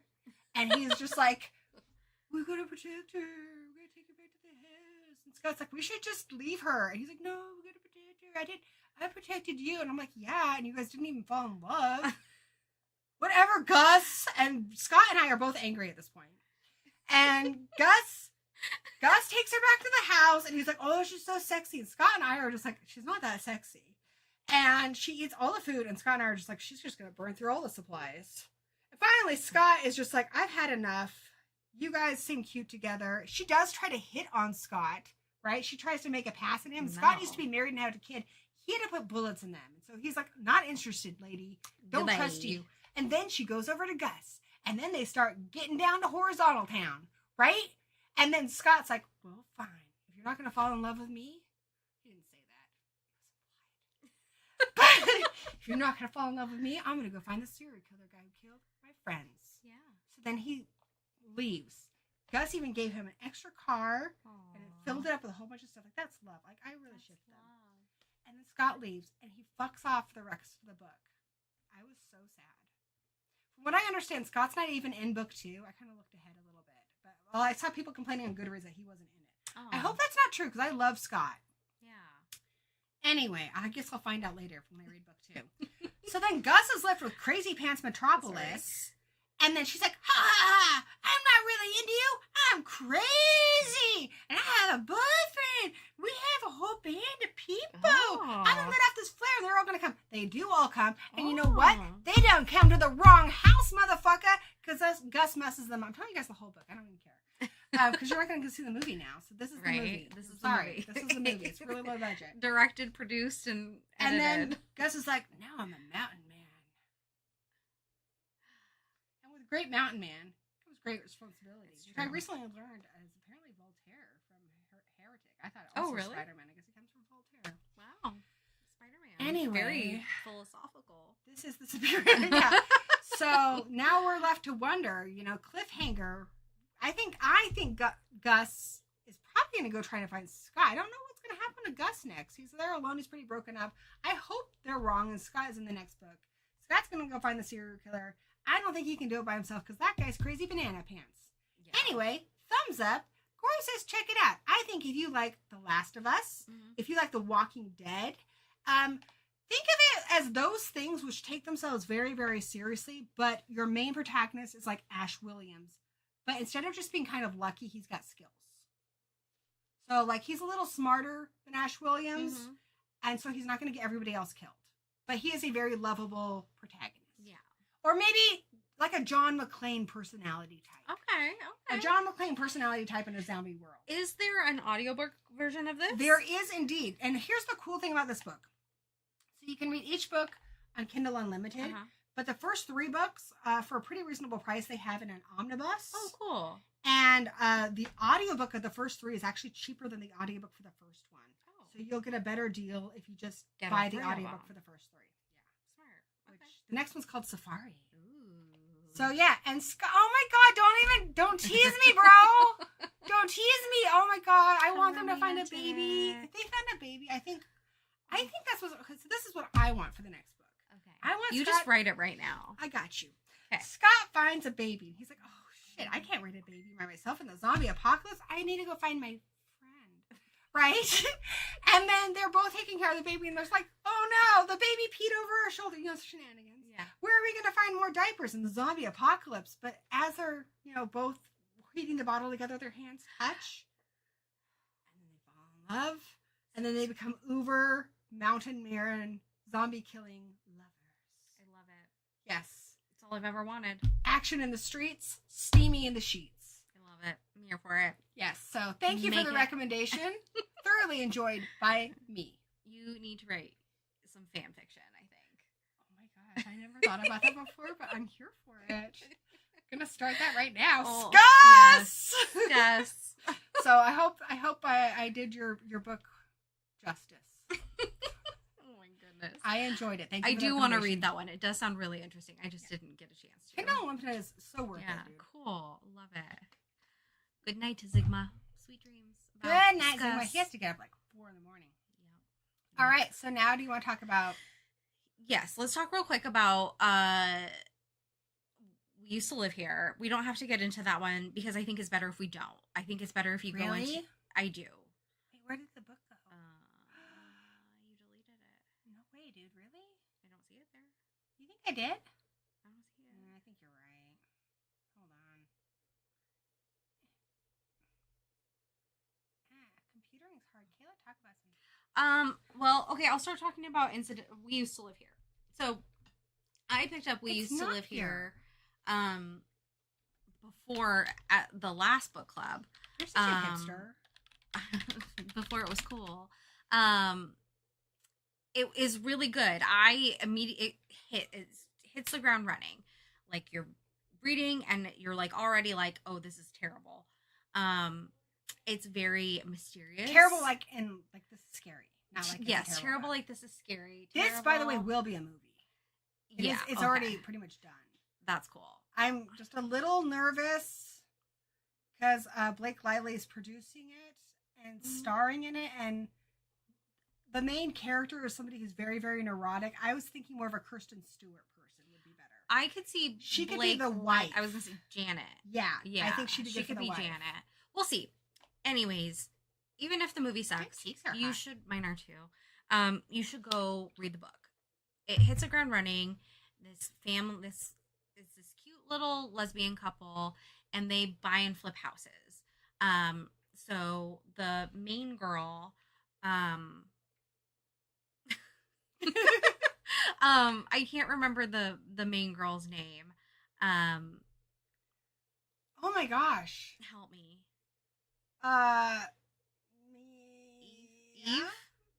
Eve. Eve. Okay. Yeah, no, it is Eve. It is Eve Eve. because I remember when I was looking at stuff that a lot of the people were like, Eve, was that intentionally like a biblical reference? Oh. Because we also have a Faustus in this, and that's That's another that Okay. is related to the story about somebody who basically sells their soul to the devil. Oh, okay, got So it. they're I like, did not pick up on there are a that. lot of like literary references. There's here. a lot going on in this book. Like There is a lot going on. You in have here. to like translate things. It's like House of Leaves, but way less intimidating. I think it's a less intimidating version of Yeah. House of Leaves. It's not as long. No. But I will say I'm not easy to scare. This is what actually scares me. The idea, like, if you told me right now that, Gory, you are not in the room talking to Kayla, you're actually sitting in your bed rocking back and forth. That would terrify me. That's pretty scary. You know, things like the episode Normal Again by Buffy, like being told that my reality is not how I perceive it. Yes. I heard Possessed by Horror once say the scariest thing to her is to film a whole video and then go back and she's just sitting there. Like, that would scare me. That's why this book really, really scared me. Yeah, there's a lot of, like, reality is not like what it seems kind of thing. But so it starts out, you have this cute little lesbian couple. They buy and flip houses. They bought this house. It's in Oregon somewhere. And the main girl, she's a little neurotic. She gets a knock at the door. It's this guy and his wife and their kids, 2 boys and a girl. And they're like, hey, the dad's like, I used to live here when I was a kid. I just wanted to show my kids a house. Can we come in and take a look around? And she's like, oh, I don't know. Like, I don't know who you are. Like, let me call my partner. And she ends up letting them in the house. This is the very, very beginning of the book. And that is a nightmare, right? You're like, yeah, I don't know these people. They're in my house. I don't know how to get rid of them if I want to. She feels obligated to also. She sees like the little girl so excited to see where her dad grew up and stuff. And so it's like, she knows on a logistical side, like, this is what people warn you about. You don't know them. You're home alone. Don't let them in. And on the other side, she feels pressure to be nice. Yes. All these like societal pressures. So she like lets them in the house. The little girl decides to go play hide and seek, and she goes and hides in the basement. And they can't get her out, and that's like kind of the tipping point of when like kind of weirder things start happening in the house. Yeah, so that's really weird. The dad says like she does this sometimes. You just gotta wait for her to come out, and you're just like, then she's like kind of like, why don't you just go in there? He's like, yeah, she'll just come out on her own. And so you're like, what's going on here? And it seems like it takes a really long time. And he's noticing things in the house, and then eventually it comes to the point where it's so snowy. Charlie comes home. Charlie's her partner. Yeah, and Charlie is a lot more. She's a lot more to the point. She says what she thinks. So she's happy that Charlie is there because she's really neurotic, and Charlie will just say what she thinks. Like the mom and the family, Janet, she's kind of like, she starts saying some kind of homophobic stuff. Like, what do your parents think about your life choices? She's like, I don't know. What do your parents think about your life choices? Like, Charlie, MVP, love her. Yeah, she's the best. But she does say, because they're snowed in, that the family can stay the night. And then it starts to get weird. Like the dad has slept walk. Walked, I don't know if that's the correct form of the verb. Sleepwalked. But after his bout of somnambulism, he is outside and he's muttering and he's like, things aren't real and stuff. And you're like, what the hell is going on, my dude? Yeah, so he had a sister who he says they found her, and she started going crazy. Like, she kept saying, like, what did she say? Something about, like, the house. Like, everything was changing, even... She said that her parents were not her parents. Yeah. Her brother was not her brother, and the house was always changing. And then he said that eventually she had to be locked up, and they could never get her to... Her name was Alina. Yeah. They could never get her to come back. And he said, like, it's kind of traumatized him. And part of that, it's part of why he wanted to go back. He said it was, like, traumatizing, but it was also the last place he really saw his sister. And I'm going to skip around a bit here because I don't want to get too spoilery with it. But eventually, like, she meets a neighbor, and the neighbor's like, oh, that little boy grew up here. That was never his sister. They found a girl in the woods. They let her live there. And then she had tried attacking him, and that he does have a scar on the side of his face. Yeah, she tried to stab him like 37 times or something. Yeah, she stabbed him 37 times, and that's why she got locked up, and she's crazy banana pants. And so you're like, what the hell's going on? But then there's other weird things. You see a girl on the road who's like walking like this, like, you know, and then puts her arms down, and then does it about like she's almost doing some kind of ritual. Yeah. And you're like, what on earth is going on? And then there's other things too, and it's interesting because you're like, other people are seeing it too. Charlie is no nonsense. No nonsense. Charlie does not believe in the paranormal. They make a big point about how Charlie kind of... That is terrifying. Charlie broke the heart of an uncle by debunking his, like, Mothman story. Yes. Kayla. That scared me. It's so cute. It was really cute, but I was scared at first. But like there's upstairs and it's one of those really old. Have you guys ever been into like an old house where like I saw one recently before we found this house. There was one we called it the Tim Burton house just because of the way the paint was. It had like black and white striped walls and stuff. But you go downstairs and it's like a corridor that leads into another corridor. And you're like, how does this like it's bigger on the I feel inside? like everybody needs a cameo. Anything to drink, Hey, ladies? woo! Another one of these bad boys. Yes, I'm good. Thank you. Do you want a soda? I have like. Oh no, he scared Pipkin. Oh, He's the best boy. He's God's favorite. He loves Halloween. He's God's favorite little boy. Oh, I'm making him a new little thing in the bottom. It says Pipkin. You see that? He ran off. Pipkin's my tarantula. Aww. It's okay. He'll come out. Anyways, He just ran into his hide because Dan scared him with his face. but Scooby didn't scare him. Well, no. Scooby doesn't scare scared people. me. I really feel like this book is very mysterious, and it's hard to explain and talk about too. But I want to talk about the window thing because I think that's a good example. Oh yeah, without giving okay, too much away. yeah. So there's a stained glass window, and Charlie mentions like it's probably like really valuable and stuff. Like they're really lucky to have this stained glass window in the attic. The family stays the night. The next day, it is not a stained glass window; it's a regular window. And she even asked Charlie. She's like, "You saw that, right?" She's like, "I don't know what happened. Did they replace it in the middle of the night?" She's like, "Why would they replace it in the middle of the night? That doesn't make any sense." Yeah. So it's crazy because you're just like, Charlie, the biggest skeptic, has verified that there was a stained glass window. So there's some things going on here, which is like, that's just a little bit of it. And so like, it's nice. And initially it's nice that she has Charlie to back her up on this, but you know, that's the kind of stuff that would really scare me. And it escalates and escalates and escalates. And then you find out that they're, not to get too spoiled, but just give you an idea of what you're getting here. Like there are places in the house that lead to other places. So if you're familiar with Joe Hill's work, Joe Hill does Lock and Key. He's done Horns. One thing that's in all of his books, Nosferatu, is he has places that are essentially doorways. And if you go through them, certain people anyway can go someplace else. Like you know, as a character who goes to a place called Christmas Land. The brat in Nosferatu, she can think about where she wants to go and go there. There's a trap door in the treehouse that goes somewhere. And you end up someplace completely different. So, like, there's places on here that lead to places in, like, I think it's, like, Pennsylvania. Yeah. So, like, you go down the wrong corridor and you end up in a hospital. Yeah. And you have no idea how you got there. Yeah. And you may not even be in your same time frame. And so it's really disorienting and really scary. And there's no real sense of place or time. And then the other thing, too, is it's just like the girl said. You don't know if who you're talking to is who you think you're talking to. Yeah. All reality is something different. It's very weird. There's like these little Morse code things at the end of every chapter. Oh yeah. So yeah, tell me about the yeah. So there's Morse code at the end of every chapter. You went through and you translated everything. I knew what it was, but I was like, I don't have the energy to do that. I'm not gonna do it. It's easier to identify that's Morse code in the book. Yes. Because you see it. Yes. I don't know if I would have picked up on it because I've listened to the audiobook a bit too. It's just did you? Beep, beep, beep, beep. Well, and then there's another. It says, I coded it. It's the old man with the scar has lived in the cabin for centuries and goes by many different names. Yeah. So there's a lot of things in here. There's also another section. Okay, here's something that's creepy.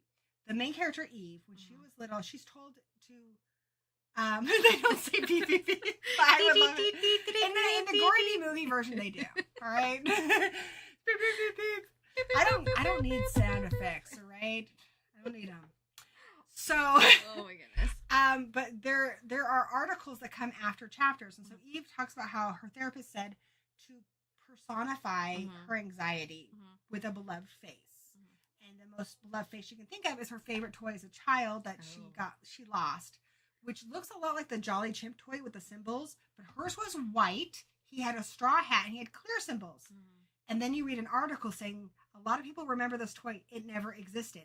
There's a website link. I went there, and if you click around enough, you'll get to a page that just says, they're watching you, they're watching you, they're watching you over and over and over again. It's really scary. It's really scary, guys. Yeah. And there's this part a little bit later in the book where they're talking about this doctor from like Norway or something, and there's a section in it where it's in Danish. I don't know what language it is. Some Scandinavian language. Norwegian? Maybe. I don't know. Anyways, it doesn't translate it for you, but luckily in the Kindle app, you can highlight over things and have it translated. There's another thing too. I cheated and I went on Reddit for this one, but there's also little glyph images, and you know that it's like a code. I tried for the longest time to crack it.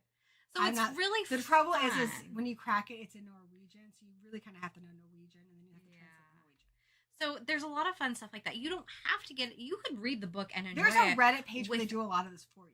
Yeah, you don't have to dive the way that you probably do with like House of Leaves, like really dig into all these things. If you don't know all this stuff, you can still follow the story. Yeah, easily. This I is just wasn't going to bonus. translate any of that Morse code. I was like, this is for somebody else, not me. And it was for Gory over here because she's a overachiever. I was just like, I'm What going to does get to it the bottom of mean? this. No, I didn't care. I knew That's it was what I something, mean. but yeah, Like, it's there's really fun. articles too, and like some parts of it I haven't. I would have to think about more. Maybe when the movie comes out, but like there's a whole article talking about like there's different kinds of people in this house. Like there's hosts, there's guests, there's guides, there's tourists, there's trespassers. That one I'm like, well, who's what? And they give you descriptions. I won't tell you what they all are, but there's a lot to chew on. But the story is scary enough on its own that you don't need all that. Should I tell them the scariest scene and then just kind of leave it at that? Yeah. This isn't too far into the book. This is like the oh shit, like 25% mark.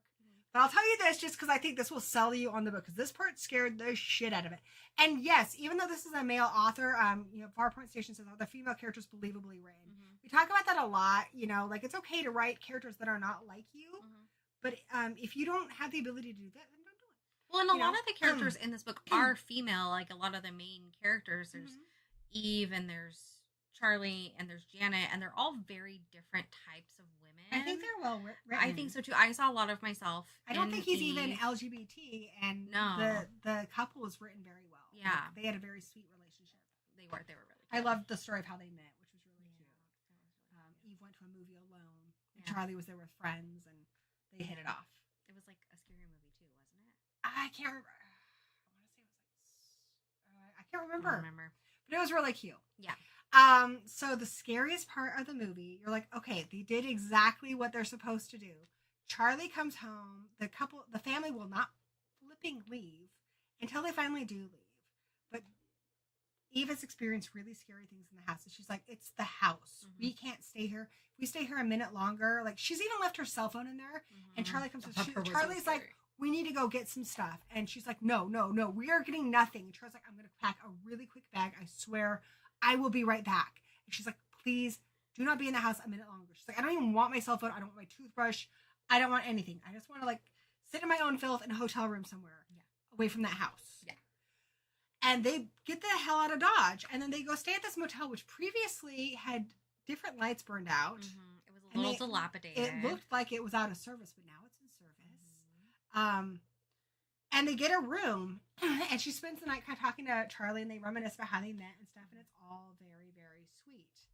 And then she gets a phone call from her phone, which she left in the house, and it's from Charlie. But Charlie's in the bed. Yeah. And she picks it up, and she's like, the Charlie you're with is not me. Get out. Get away from it as fast as possible. I am stuck in the house. I can't get out. I cannot find my way out. And then she's like, oh my God. And like, it's so terrifying. And then she realizes Charlie had, was it like a scar? Or a tattoo? Yeah, she has a tattoo on her finger that they mentioned earlier. And she realizes the Charlie in the bed does not have this tattoo. So she like steals Scared the crap out of me. Gets out of there. Yeah, it's very scary. Yeah, scared the crap out of me. So it was really good. And I won't tell you what happens, but she goes back to the house to get her dog and her love. It does not go well. It does not. She has a lot of A obstacles. lot of scary stuff happens. You should watch. You should read the book. Read the book before the movie comes out, because the movie is coming out. It's going to be a Netflix movie, probably out next year. So you should read it now. Plus, this book, also Incidents Around the House, were nominated for Goodreads Best of the Year. These ones made it to the finals. This is my vote for my favorite book of the year. I couldn't put this book. I said it's unput downable. Like, it hits the ground running. I did have to slow down because I couldn't read it at night. It was too scary. So I like couldn't read it before I went to bed. So I stopped kind of towards the end. I slowed down, but you could easily read it in a couple of days. Easily. It was very scary. It was. And very like, what is going on here? Really, really scary. There's kind of like Lovecraftian vibes. Yeah. Especially how people talk about when you see Cthulhu, it makes you go mad. Yeah. Kind of that kind of thing. And so, like, yeah, kind of eldritch god type stuff. I also would recommend this to people who like the movie In the Mouth of Madness. It's a John Carpenter film. If you like that, you'll like this. If you like Lovecraft, you'll like this. But it's still very unique. But there's also like some kind of like that social anxiety too. Yes. Of, like the niceties and like how That's what made you upset. That it was what made me upset. I was like, get these people out of her house, and she just couldn't do it because I feel like I would have been in the same position. Like, if you ever had that anxiety where you're in a conversation and I love talking to people. I really don't like small talk though. So even if I love you, if I see you in a grocery store, I'm probably gonna duck. Because I don't want to, I get uncomfortable talking small talk, like about the weather and how have you been and where are you working. Like, I really hate that. It gives me so much anxiety. And then when I get in those conversations, I'm like, when can I politely leave this conversation? Because this is torture. But they're in her house. They're in her house. And so how does she get them to leave politely? Yeah. Oh my gosh. Social anxiety, your perception, like this is gaslighting to the next level. Like, and it's just the idea that you could be going crazy. It's truly, truly horrifying. Yeah. Some fun side bits about this. Marcus, I love that this guy's very introverted too. Like, they've tried to do interviews with him and he's like really shy. But he started this as a series, which it's impressive because it doesn't read like a series. I've read ones like Pen Pal that were originally a series, and you can tell a little bit because it's very episodic. This isn't like that at all. He's originally on the No Sleep Reddit. And it was really, really popular. And so then he kind of went through it and condensed it and made it a book. I could see it going further.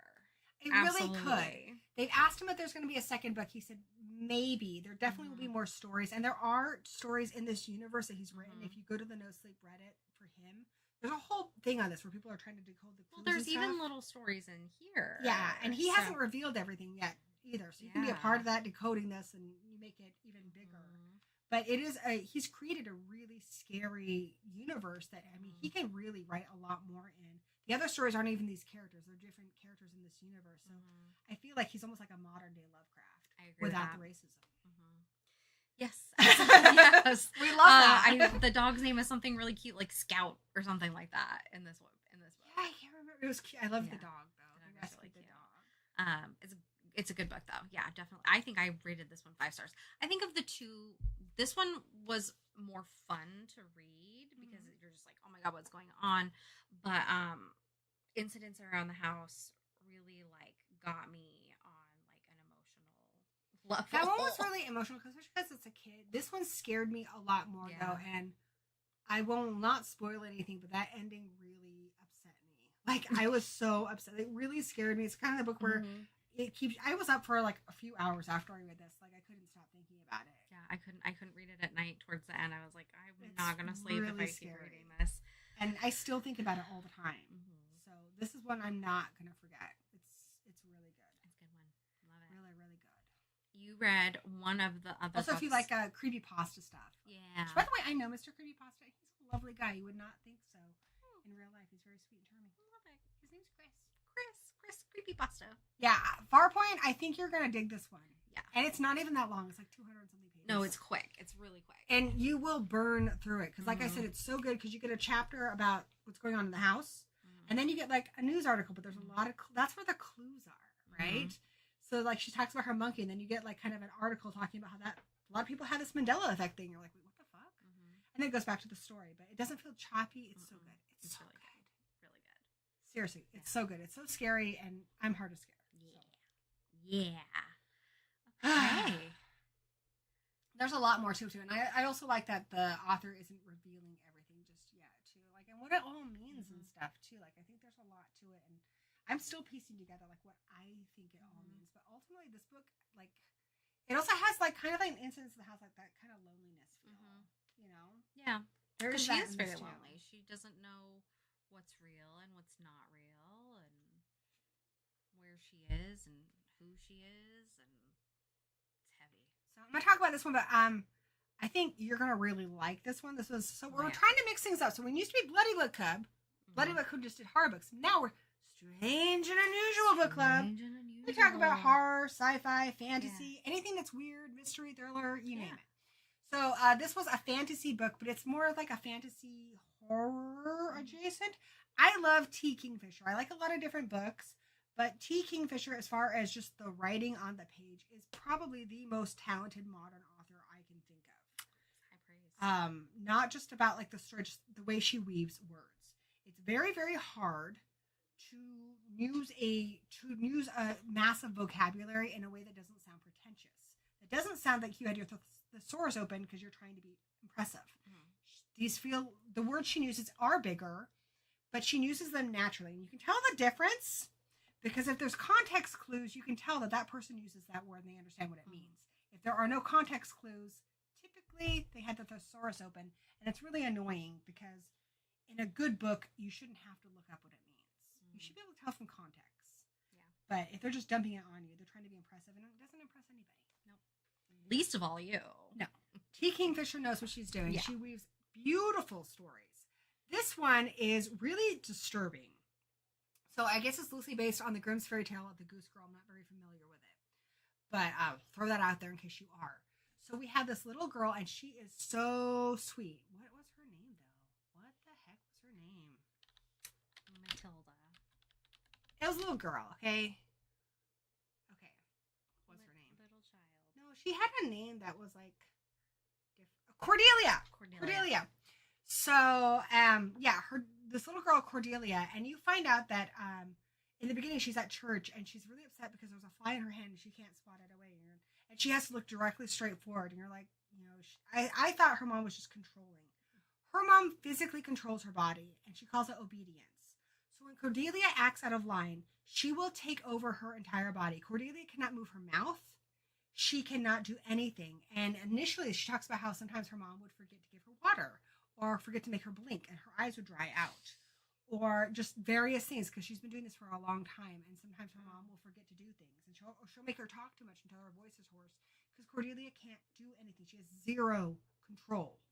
And this obedience thing is like, and so somebody who has sleep paralysis pretty regularly, that really upset me.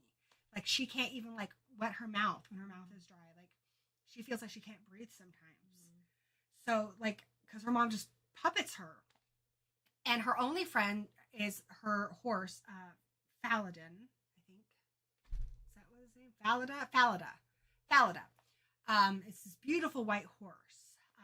It's very magical looking, so it kind of made me think of The Last Unicorn. And people are aware of sorcery, but they're mainly aware of it being used for like parlor tricks. People are aware that people use sorcery on horses so they can sell them better. To make them look younger, to make them look prettier. Okay. People are not aware that you can do sorcery to the level that her mother is doing on her. Okay. They don't think that exists. Okay. They don't think anyone has that kind of power.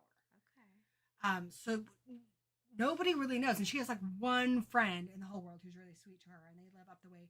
And her mom doesn't have a lot of money. And so she's talking about like the whole goal in life is that you're going to marry a rich man.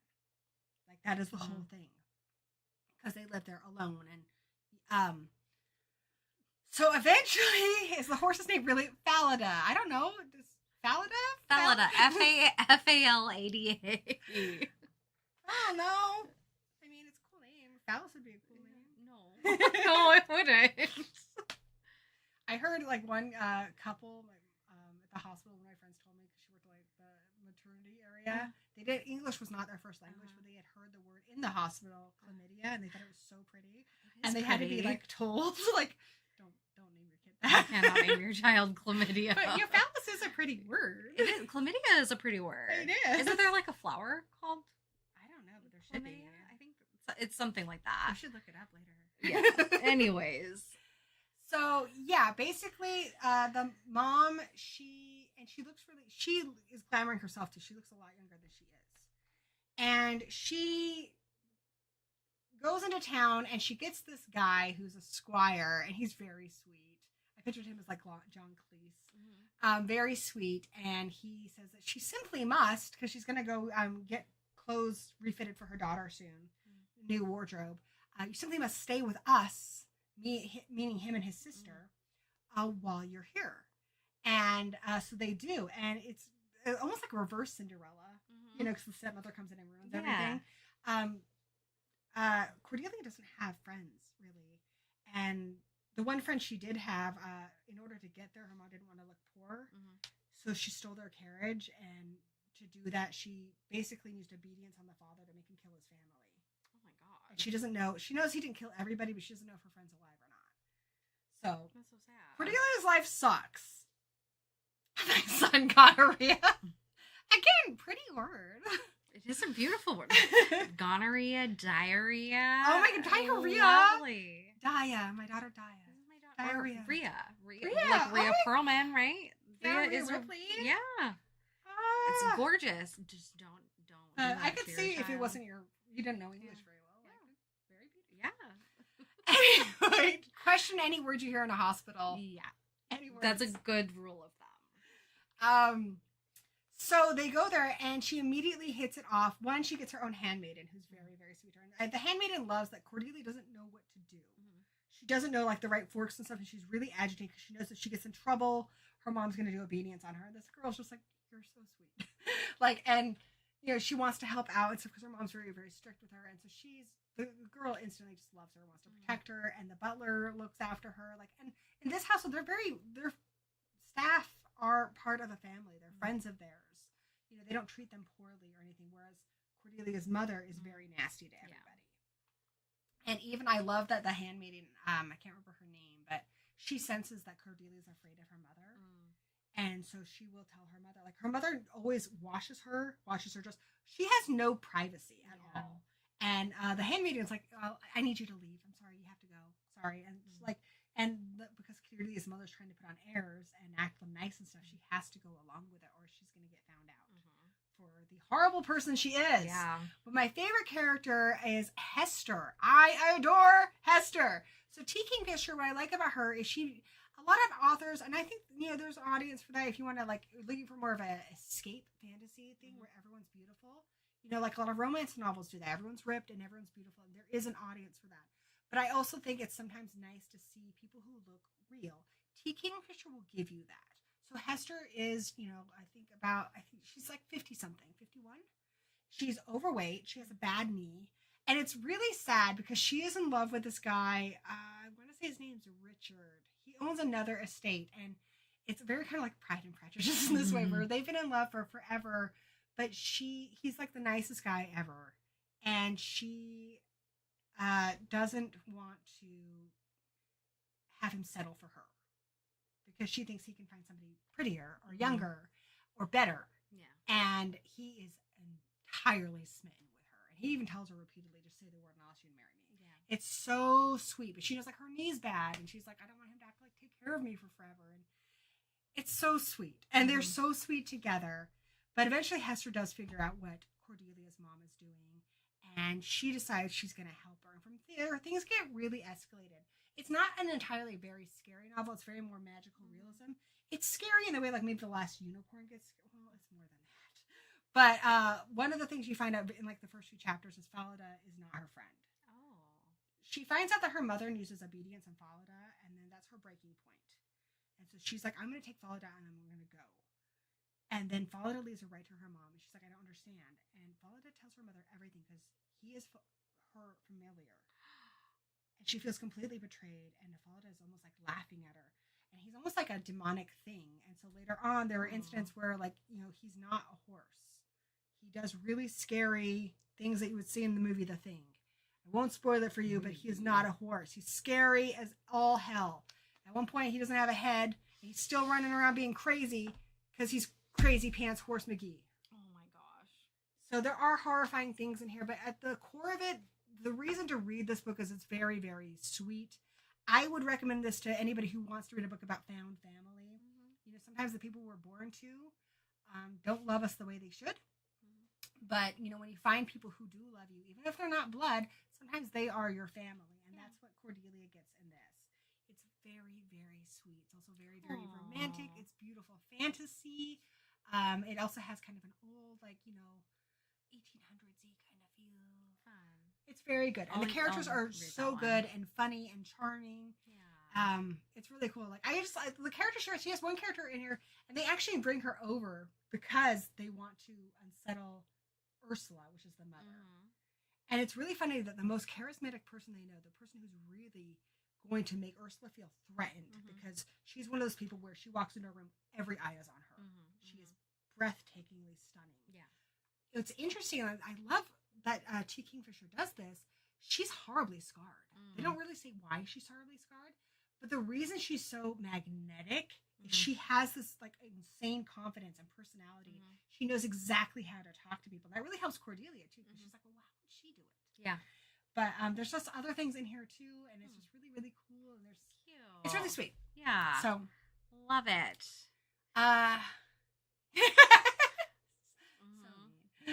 Does he have the body and anatomy of? He looks like a horse, but a lot of it's glamour too, and he's not really a horse. He's basically really a demon.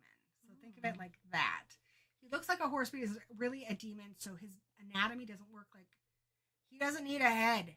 Like basically, I will say early on, they're like, well, nothing can live without a head. Let's decapitate it, and they decapitate it. And it doesn't. It doesn't work because he's powered by magic, not blood and oxygen and heart and all that. So he's just powered by evil and magic. Yeah. He's just like the evilest My Little Pony ever, and I really hate him. And I want to kick him in his horse balls. Yeah, he sounds awful. But it wouldn't even matter because he's a demon. Yeah, he would be like. But okay, highest of praise for this. One of my favorite books of last year was A House of Good Bones. So, 2 for 2, 5-star books from T. Kingfisher. I adore her. That's exciting. All right, so now it's like our speed round. Yeah. Right. So I'm not going to talk as much about these ones. I only talk in length about. We only Ones. talk at length about the 4. And the reason we started doing 4 is just because you guys may not be interested in all books. So, you can read one with me. You have a buddy to read a book with. Kayla picks out one. She only has to read the one book. Yeah. You guys pick out one. You guys better be here to hear us talking about it. By the way, now is the time to start putting your recommendations. the book you would like us to read next month. Yes. Every month we read a book that you guys pick. Yep. So now is the time to start putting in the books you pick. If there's more than one of you, we'll discuss it and pick out which one. But put your recommendations in there, and that we'll pick one of them. And if you don't get picked, don't worry about it because we do this every month. So not a lot of people watch this show. Yeah, it's our own crazy, private little club. It's like we got Killer Kayla here, dude. And Gory B Movie. With you and your killer explanations of these books, how have we not gone viral? No idea. I don't understand. No, I mean, honestly, if we had Farpoint Station, we would be viral. Yeah. I wish we could get it. He actually, I know he's not farish. Okay. He lives P&W. Maybe we could do a collab. Maybe. Farpoint Station, if you're in the Wenatchee area, let us know. Help us go viral. Help us. I don't know if I want to go viral. I It know, sounds right? scary. Yikes. But, we're willing to dip our toes into the viralness. Yeah. We'll give our 15 minutes. Without giving you our viruses, which we currently have. So. You're the only one with a virus right now. I mean, I don't think I'm contagious. Beacon 23. Beacon 23. I feel like that one's pretty short, too. All right. Yeah. Come on. I know Danny wanted one. Grant. Okay. Grunts. He said it 3 times. Oh, he did. Yeah. Okay. Okay. Grunts, Well, we'll look grunts. at both. We'll come Grunts. back to that. So, Okay.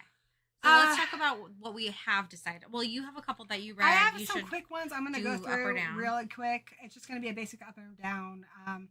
This one was originally one of the picks for last month, but I wanted Kayla to read Incidents Around the House instead because that book's insane. Yeah. But this book, if you like Southern Book Club's Guide to Hunting Vampires, it's very good. It's a very sweet Southern family thing.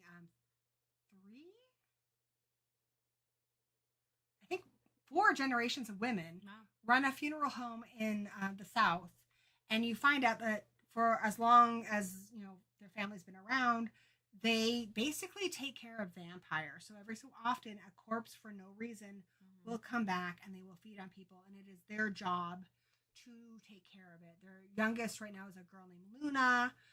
The oldest is grandmother, who's like in her 80s or 90s. She's really old and she's tough as balls. And they're also friends with the local sheriff. And yeah, basically, vampires pop up again, and then this family's on. It's very, very sweet. It's very fun. It's pretty lighthearted. There are some sadder moments in it, but it's not super heavy. This is like, nice. I guess the equivalent of like a fun beach read. Yeah. But maybe for the fall season or summer season. I don't know. It's really cute. Love it. So like if you couldn't handle Southern Book Club, because that book's heavy, this is what you take instead. Can't stop thinking about that book. That It book still was upsets me. But because I think about it so much, like my star rating's gone up. Cause Yeah. I'm just like, I remember a lot of times I read a book and like a month later I can't remember all the things that happened. Yeah. And that book. sticks. Yeah. But right I do in love your- Lindy Ryan. She writes. Oh, one thing I didn't say about her is it is set in the 90s. Oh, fun. And I loved her references to like Claire's and Mhm. like there's this really douchey goth boy. He's so cringe. And he's all like, I'm a sorcerer. And I'm just like, I would have totally been into this guy when I was a teenager. Because I was cringe as a goth teenager. My mother knows. She's here. But like I she love writes it. it really, really Yeah. well. She does a great job. So recommend that. I read the 6th book of Dungeon Crawler Carl, I, the Bedlam Bride. Didn't like as much as book 5, but book 5 is my favorite in the series. All the books, none of them are less than 4 stars. This one's very, very long. I still read it really quickly. That doesn't look like how you picture the other mother. Yeah, kind That's of. the Bedlam Bride. Ugh. But get lots of donut. This one, the level is kind of like a Pokemon level. They have cards, so they have like. This is where we get Don't Gaslight Me, Jesus, because they have Uzi Jesus.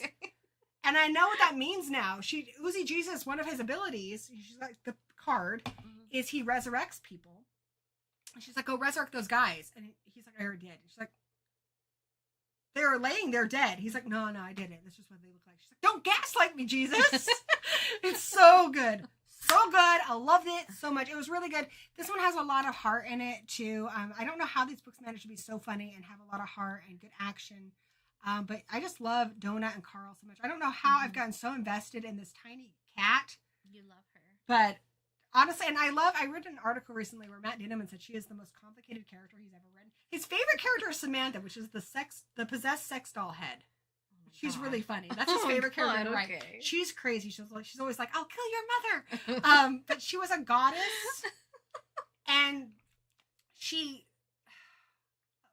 segue into Samantha really quick. She was a goddess, and she basically was able to possess the sex doll, which is made in the likeness of some god that has like fangs. Oh, okay. And she used the guy who got it. She's a very expensive one, too, by the way. She used him to go back to her temple, where she got frozen, and then the thing got broken, so now she's just a head. So she can roll and stuff, and she doesn't get hurt at all, and she has a lot of powers, and you can even put stuff up into her neck hole. It's really That's disgusting. she's really nasty. That's really but gross. she's really funny. I love that, but she's sweet though too. Because like they try to say these Ursine, which are like bear people, and the children are bored, and she tries to cheer them up by letting them kick her around like a ball. And she's like, "Yes, children, kick me around, have fun, Soccer. be children." That's cute. So she's really sweet. Like Yeah. she grows on you. But yeah, 4 stars, thumbs up. If you are not reading Dungeon Crawler Carl, this is the best series I can think of. I absolutely adore this, and it's going to be a series. And seriously, I read another article by Matt Dinneman saying that he never thought these books would get a lot of traction because nobody reads lit RPG. It's a very niche thing. And I think it's just the quality of his characters that have made this become such a big thing. They've been published in hardback now. There's a show, and it's just his writing. His characters are phenomenal. You didn't read Dungeon Crawler 6. You're pretentious. Rude. And Nanny, that's what my son calls her. Mummy B Movie picked Rubbernecker. She's read it 3 times? Damn, girl. Damn. And speaking of reading books multiple times, I also read Dungeon Crawler Carl again this month. If you saw it on that list, I read it a second time because I read it to Danny. I'm willing to read him book 2 because that one's the shortest in the series. But after that, he's on his own. These books are like over the shorter ones were 600 pages. The last one was over 700. They're long. Book 7 just came out, but highly recommend these. They are all available on Kindle Unlimited. They are not very expensive, even if you don't get them on Kindle Unlimited. They're in paperback. They're in hardback. They're amazing. I had a hard time finding them through the library. I think it's going to get easier now that they're in hardback Maybe. because they were independently published. That could be. Could be. But it's really blowing up. So this is one of those books, like, be a hipster and be like, I read it before it was cool. Yeah. So, what else did I read? Oh boy, I read Bride. So I was like, what can I read? I try to read things that are a little off genre. I also read another book that was a romance. I'm not going to bother talking about it because I didn't like it, and it's a romance. We don't talk about that here. But this, it's paranormal, so I'll briefly talk about it. So this is Bride. It's a paranormal romance. I'm like, I like paranormal romance. I like Twilight. Everyone unsubscribes. Goodbye. And it starts really, really good. This girl is getting married she is the daughter of a very well-respected vampire family, and she's in a pre-arranged marriage with the alpha werewolf who just took over. He's supposed to be really tough and ruthless. And you find out that they live in a world where humans have their own little area they live in, werewolves do, and vampires do. The humans and the werewolves have formed an alliance. The vampires feel threatened, so they're doing this arranged marriage to ensure their safety. She's not great at being a vampire because she grew up with the humans as a collateral, which is where they send over one of their kids so that if the humans wanted to, they could kill her at any time. Likewise, the humans send over one of their children to live with the vampires. It's supposed to build trust. Anyway, her life sucks. So, but she wants to marry this guy because her best friend, who grew up with her as a human, in the human world, is a human girl, has gone missing. And in her notes, because she was an investigative reporter, is the name of this alpha werewolf. So she's going there to hopefully try to find her friend, which is a really exciting premise. And I love Lo. He's really great. He's really sweet with his little sister, who's just adorable. She's like 6 years old. She's super cute. And he's very sweet with her. So you know, like he's not as scary as everyone says he is. And pretty early on, like this isn't a spoiler, this happens pretty early on, he agrees to help her find her friend. And they kind of do espionage and stuff. And then there's like some sexy stuff, and you're like, oh, that's steamy. And then it gets really sexy, like maybe too. It gets into erotica, so it kind of becomes, and I don't think this is selling it, but I love Twilight. Twilight meets 50 Shades. I never read 50 Shades, but I know there's a lot of talk about it. I quit. I was like, this is too much for me. It gets a little much. So I know what nodding is now. Stop it. You're gonna get shut down. I'm gonna get shut down. Yeah. So it went a little far for me. So I guess I'm more prudish than I thought. But I know what nodding is. So look up nodding, and if that's too much for you, don't read the book. And if you're like, I'm intrigued to see that happen with a human, read the book. Okay. No, you gotta explain it to us. No, you don't. I don't think this is the time or the place. It's up to you. It's your something channel. that real dogs and wolves do. When they mate intercorsively. I have an English degree. I can make up my own. Yeah, absolutely you can. That's how it works. Okay, so basically just think like what would happen if they were doing it that would get them stuck together. And then think about how they would use the word not. All right. Yeah. We're done. Okay, we're so done. we're moving on. But I did like it. Originally I loved it because I thought it was just cool, and it's really, really funny. Like I didn't expect it to be so funny either. This book, the cover's terrible. It's like a Wattpad cover. But it's really funny. It's kind of more like chick lit. I would recommend this to fans of Mary Janice Davidson's Undead series, the Sookie Stackhouse books. If you love that kind of thing, you know, you like a little bit of sexiness with your werewolves and vampires, or like you're one of those people who are like, hey, when are they going to bone? And you're reading Twilight. This is your book. This is your book. Great. Okay. What else? Oh, I read this. It's the omnibus of the whole Spike series. It's just okay. Read it if you want. I mean, it's fine. Read it or don't.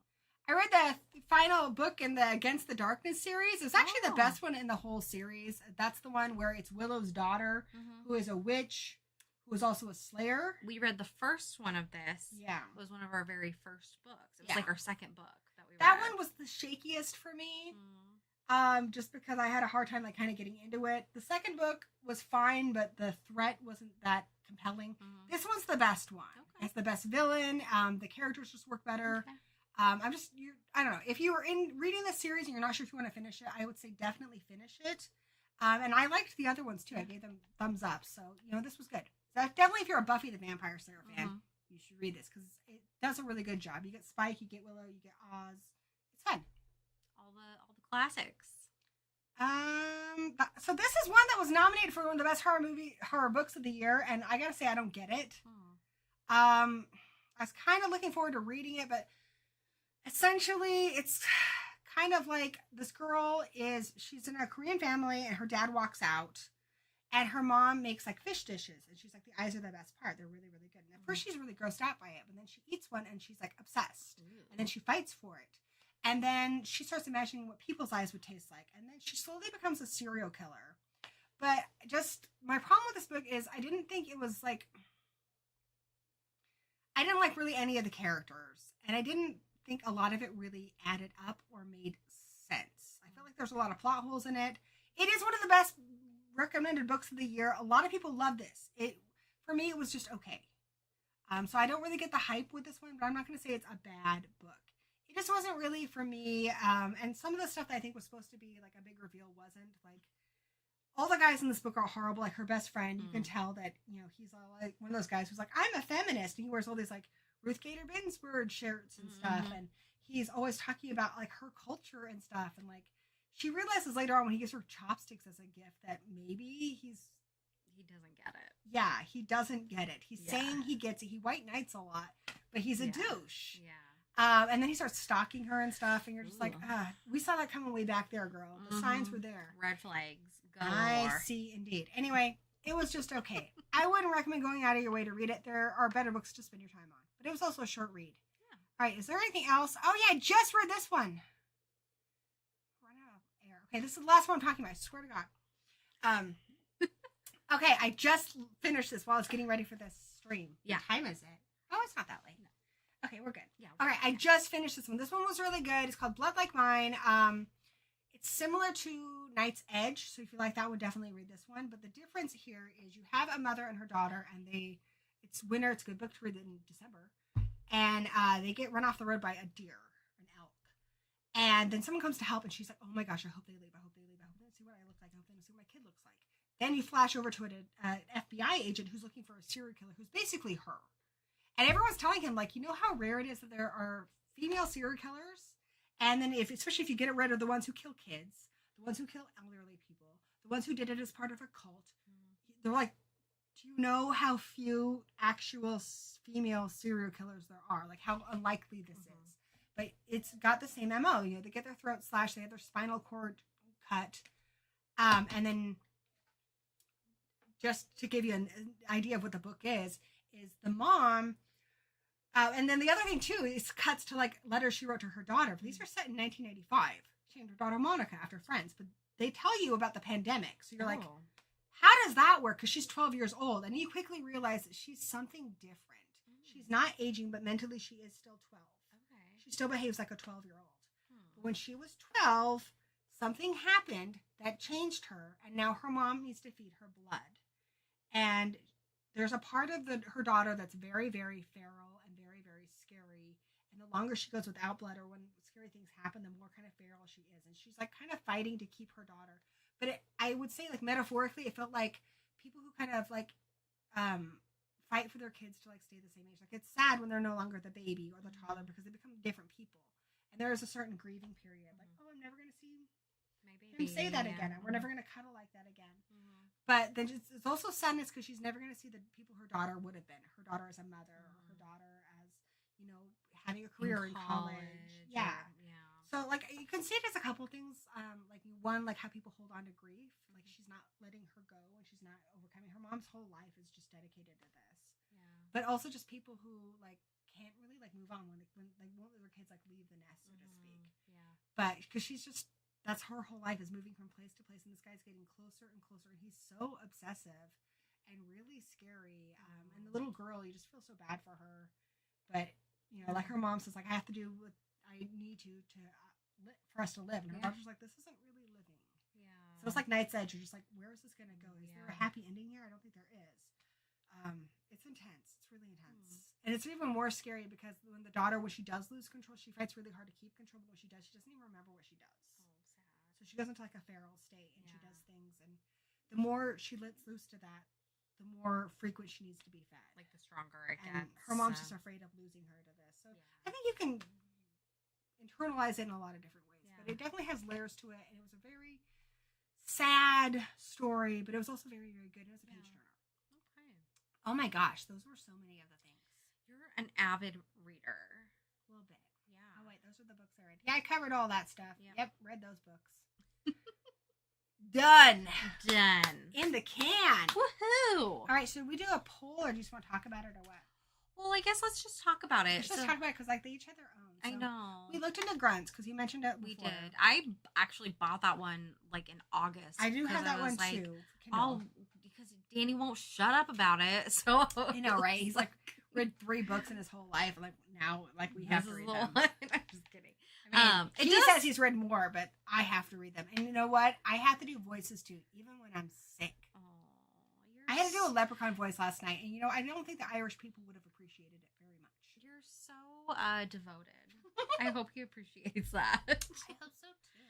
So we for sure are going to be reading these 3. Starship Troopers was my pick. It's pretty short. A new edition. I'm sure they know a little bit, but you can tell them what they're about. Well, I don't even really know what Starship Troopers is about. It's alien military. They have to go kill the bugs. So anyways, it's Robert Heinlein. I read a couple other books by Robert Heinlein, but it's a pretty short book. It's sci-fi for sure. And they just released a new audiobook version. It hadn't been recorded since the 90s, you were saying? Or Yeah, the something old like one was on that? CD, and that's why I kind of put off reading this. This one came out in October. And for Farpoint Station, the narrator is R.C. Bray, who is the same narrator of the Mountain Men books. Oh. So there I thought you that person did a very go. good job. So that was my pick because I was like, I don't know, let's just something easy, something quick. And then So Diavola, that one, like the premise, I wasn't really getting a lot of things from the premise. It's essentially a family goes to this old house. Yeah. There's something spooky there. It's like some kind of entity, and I think the daughter becomes somehow entwined with this entity. But a lot of people are giving this 5 stars. It was nominated for one of the best of the year. The one that won was one I read earlier, but Stephen King wins a lot. I feel like people just vote for him on name a lot, though his book was very good. Yeah. But this one was one that a lot of people really loved and are giving 5 stars to. So I really want to read it and find out what all the hype is about before somebody spoils it for me. And then I can spoil it for you guys. So win-win. Yeah. Great. No losing. and it's not super long, and I got it on Audible, so I'm probably gonna listen to the audiobook. And then Middle of the Night. It's What like was that one? little boys, and they're not God's favorite because one of them goes missing, and so then it's like years later, and he has to like solve the mystery. You know who that's never happened to? Pipkin, Right? Because he's God's favorite. He's God's favorite child, God's favorite little boy. So it's more of like a mystery thriller than horror, but I thought it sounded really cool. I've only read one other Riley Sager book, but his books are really, really popular. He wrote The Only One Left, which was really, really good, and it was like a page turner, so I'm really excited. Okay, so what are our options? Grunts or Beacon 23. I looked up Rubbernecker. Or Rubbernecker. So Rubbernecker is another murder mystery type thing. Okay. My mom said there's a little boy in it who has autism, and he's really, really cute. Okay. Grunts is about. Okay, you know what? I'm not doing. I'm gonna have Farpoint Station help us. I always want to say Fairpoint. I don't know why. I know it's Farpoint. I know it's a Star Trek thing. I don't know why I always want to say the wrong word. Is it Star Trek or is it like Battlestar Galactica? I think it's Star Trek, isn't it? I don't know. Let us know. I think it's Star Trek. Okay, so Rubbernecker. So Farpoint, we need you to, help us out with this. Pay attention. Okay, so Rubbernecker. Do you want to read it? Yeah. You make the reading good. There you go. Thank you. The dead can't speak to us, Professor Maddock has said. But that was a lie. The body Patrick Ford is examining in an anatomy class is trying to tell him all kinds of things. But no one hears what he does, and no one understands when he tries to tell them. Life is already strange enough for Patrick. Being a medical student with Asperger's syndrome doesn't come without its challenges. And that's before he's faced with solving a possible murder, especially when no one believes a crime has even taken place. Now he must stay out of danger long enough to unravel the mystery. But as Patrick learns one truth from a dead man, he discovers there have been many other lies. So he's not a little boy. He's like the good doctor of solving mysteries. That's a pretty short book. Yeah, 313 pages. He's the good doctor of solving crime. Okay. Yeah. Cool. Love it. All right. We love it. We love that for us. So page count does matter to us. That's 313 pages. This is a mystery crime thriller. And we do love a female author. We do. Belinda. I like that. Not that we don't love our men ones, too. It's just sometimes it's kind of a sausage fish up in here. Yeah, we love men.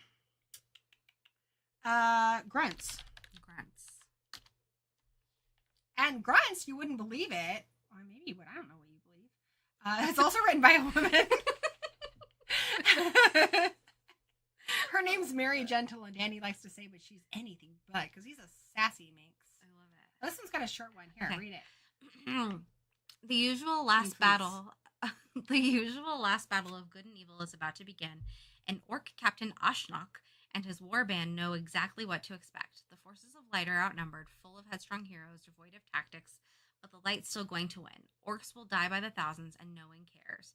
No one, They're over. not even the nameless necromancer who hired them. You know what I want when we read this book? I want at the end of it to see if they've made you sympathize with orcs. Because I know as a Lord of the Rings fan, like she's massively a Lord of the Rings fan.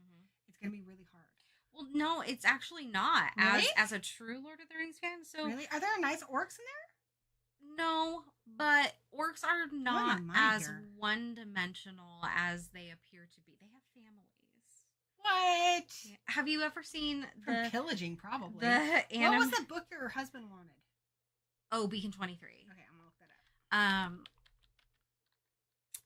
So number one, I already sympathize with orcs because Gollum eats them. And he eats human babies. So Gollum's a monster. We all hate him. He's like my precious. Also in the animated I Return feel bad of the for him because I feel like I kind of look like him. You absolutely do not. Like when I wake up in the morning, I feel like that's how I am. Like, precious. And I pet Danny, and he's just like, yes, touch me with your greasy fingers.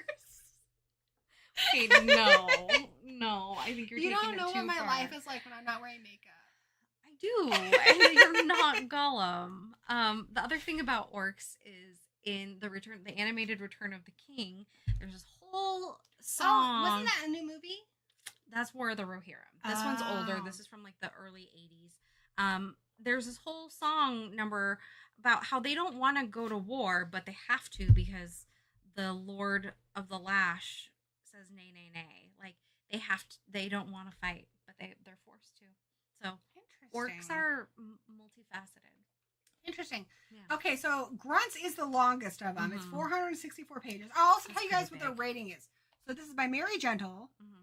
464 pages, and it's 3.52 rating. Mhm. Rubbernecker has an impressive 4.1 Wow. and 313 pages. Pretty short.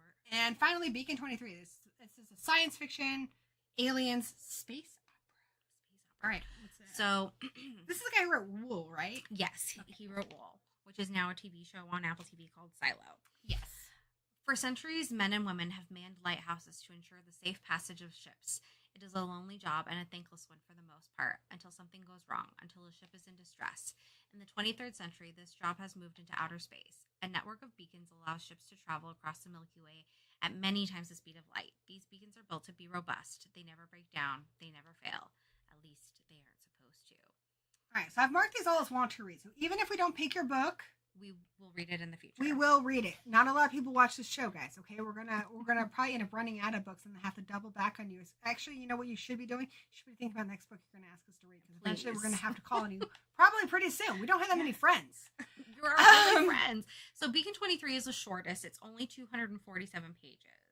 It's written by a dude. And it's written by a dude. That's cool. I mean, we like dudes. No, we love men. We got Jennifer Thorne here. She wrote it. But she's a lady. Yeah, we do have one lady in here.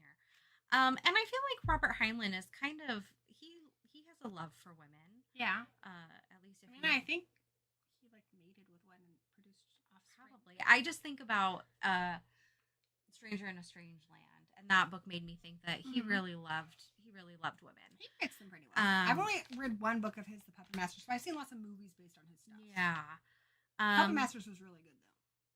I also vote for Beacon 23 just because I'm familiar with Hugh Howey. I think that would be an easy one for me to accomplish. I feel like that's a superhero name. Right?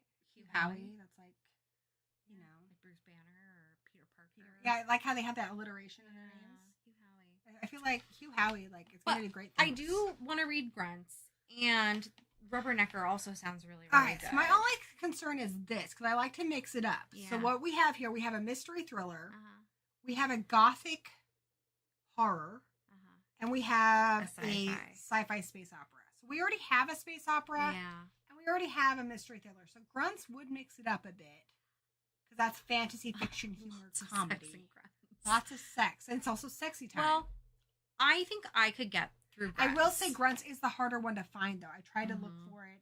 You pretty much end up having to buy the Kindle book for the cheapest one, which is $3.99. There's just There not is much. no audiobook. Yeah. Which You! Okay. Why? Really, No, you really need him to go viral, so I don't say what you're thinking. Yeah. No, they don't do that. We're not going to talk about it anymore. But you Stop it. We do not want to make go polite- viral for the wrong reasons. No, you know, please use your powers for good, please. Yeah, we're ladies. Yeah. We're demure. I wouldn't go that far. We can read Demure grunts. sounds like manure. Manure. We can read grunts because I think we can do How the long other. are our other books? This one's like 300 something. But are those all on audiobook? I'm gonna redo. I already have this one on Okay. Audible. Middle of the night. I don't know. It depends on my mood. And Starship Troopers. I Yes. want to read the audiobook because I love Okay. R.C. Bray. And Because they I just came out. have a new job and I have so much more Yay! time. Oh my gosh! I was supposed to make you a cake today, and I'm like No, on Monday. it's okay. Don't even worry It's about because I've it. been sick. No, it's totally fine. Don't worry. It's not that exciting. I'm gonna make you Um, a German chocolate cake. I do have a lot more time though at this job. I have a commute, so I have like 30 minutes each way that I get to listen to an audiobook. And I have a lot more like working on my own time. I don't have a million people coming to me asking me for things. So I can listen to a book when I'm not doing like really hard brain work. I can bother you more at work. You can. You sure can. And I got through 2 books. Well, not 2 Yeah. books. I got through 1.5 books. I got through You read Incidents in the House, and you read We Used to Live Here. yes, but I was gonna read another one, but I got stuck, so I just didn't. Mom says Rubbernecker has a lot of humor in it. Patrick has Asperger's and is unintentionally funny. Maybe we add that one and Beacon 23 to next month, since we do already have ones that are similar to those types of stories, and we read grunts. Since it's Grunts would be different than the other stuff we're reading. yeah, Mixing it up. But it is long. it is long. I'll do my best. I can't. PowerPoint, what do you think? I think he said I vote Beacon 23. He did vote for It is Beacon short. 23. We could also just have a sci-fi or mystery thriller month. We could also change one of the books we already have. We could do Which one do you most want to read? we could do Beacon 23 instead of Starship Troopers. And then do also grunts. How I was going to read Starship Troopers. We can still read it. Grunts now, Beacon next month. Yeah, let's do that. Okay. We'll do grunts. And then Beacon 23 next month, and maybe we do Rubbernecker next month too. We'll see how things fit in. And then some other books in February or maybe next month. I want to read Witchcraft for Wayward Girls. That's my most anticipated book. I love Grady Hendrix. I have it pre-ordered, signed from Barnes & Noble. By the way, you can do that for only $30. That's so cheap. Insane. Love Grady Hendrix. And I've been wanting to read Antibot too, so that's what I've been thinking about. So, but yeah, these sound like good books. So, Okay, so and Danny did ask first, technically. he did, and he hasn't It's stopped long. talking about it as long as I've known him. I know, it's like he read one book. But I do love Lord of the Rings. But I'm right? impressed Like, that he read a book that had 464 pages. 464 pages. I can't even get him to read a cereal box now. He'll be like, read it to me, do voices. I mean, you're so good at it. You're so good at it. Okay, cool. I love it. It's a party. All right, Grunts next month. And No, grunts now. all right, Grunts this month. And then Suggest Beacon 23 and Rubbernecker next month. Yes. So, I do want to read both of those. I Those wanna do read them sound too. good. so they will get read. Yep. They Just will. be patient. They will get read. We'll get And there. they will be given our Mhm. lengthy suggestions. So, Yeah. just keep coming back. Keep coming back. Yes. And obviously, the only thing that we request is if you requested a book, you better be here for the next stream. So, Horror Addicts, I mean, he's been here for all of them. Yeah, but he really has to participate in this one. Yeah, I think he should reread it. I think so too. And I'm not reading it to him. Nope, don't you dare. He should reread it. Yes. He has it in paperback. He has no excuse. Yeah. He I'm better gonna read read the it. Kindle one. Yeah. Technology. Yeah, baby. Wow. That was a lot of work. That was. I hope you I'm all exhausted. read. Farpoint Station. I do hope you read the books that we talked about, because Incidents Around the House was probably one of the most emotionally traumatizing books I've ever read in my life. Right below. Have you ever read The Casual Vacancy? No, but that's by J.K. Rowling. Right? Holy fuck. Yeah. I think about that book all the time. I need to read that. We should read that eventually. Yeah. I would I read want it you to again. read Pen Pal eventually, but Okay. we'll get into like kind of our slower months because right Mhm. now I'm trying to pack in as many 2024 books as Mhm. possible. So that's why my picks have been 2024 Yes. because on Horror Addicts we had the Oscars and I want to have good nominations Yes. for books because we're going to probably present that. Yeah. So That's a good after idea. the Oscars, then we can relax more and grab Yeah. more older books. Yeah. So Yeah, and then we'll have summer coming up, and I'll have more time to read too. And it's all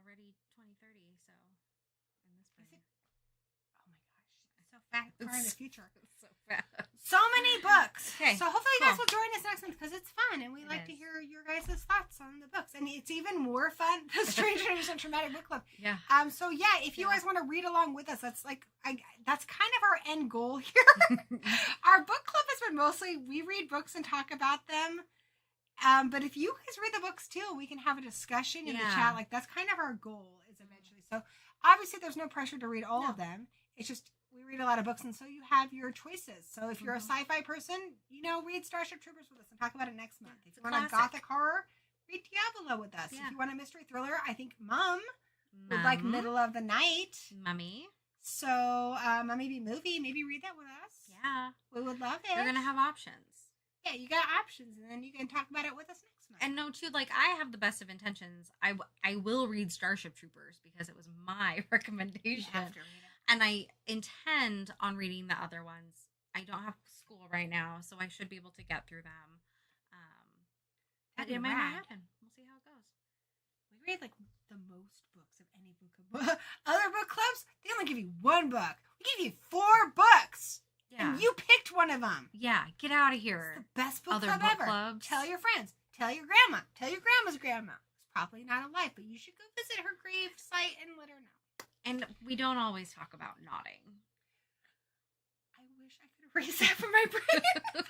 This is the only time it has ever and will ever happened. Oh my gosh. Never again. Seriously, 4-Point Station, Google it when we're done. Don't do it. Don't get that on your history. You can't unsee it. You can't. You can't. They describe it graphically.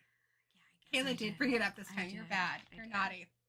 All right. Ow! She's so violent. Oh, Stop. she's strong too. Ow. Okay, well, thanks, I guys. don't want- Ow. Like, you made like a really bad joke. I know. Naughty. And it made me sick. That was fun. It made me sick. I'm sorry. Forgive me. Want to Okay. go play Mario Kart or something? Yes, I do. Okay. Let's. Well, guys, it's been lovely. Thank you, Mummy B Movie and Horror Addicts and Time Capsule and Farpoint Station for joining us. And Sigma, when you were here. Oh, yeah. Zigma Yeah. was here earlier. He's rad. Yeah. And until we meet again. Blessed be.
We thought we were done, but we're back.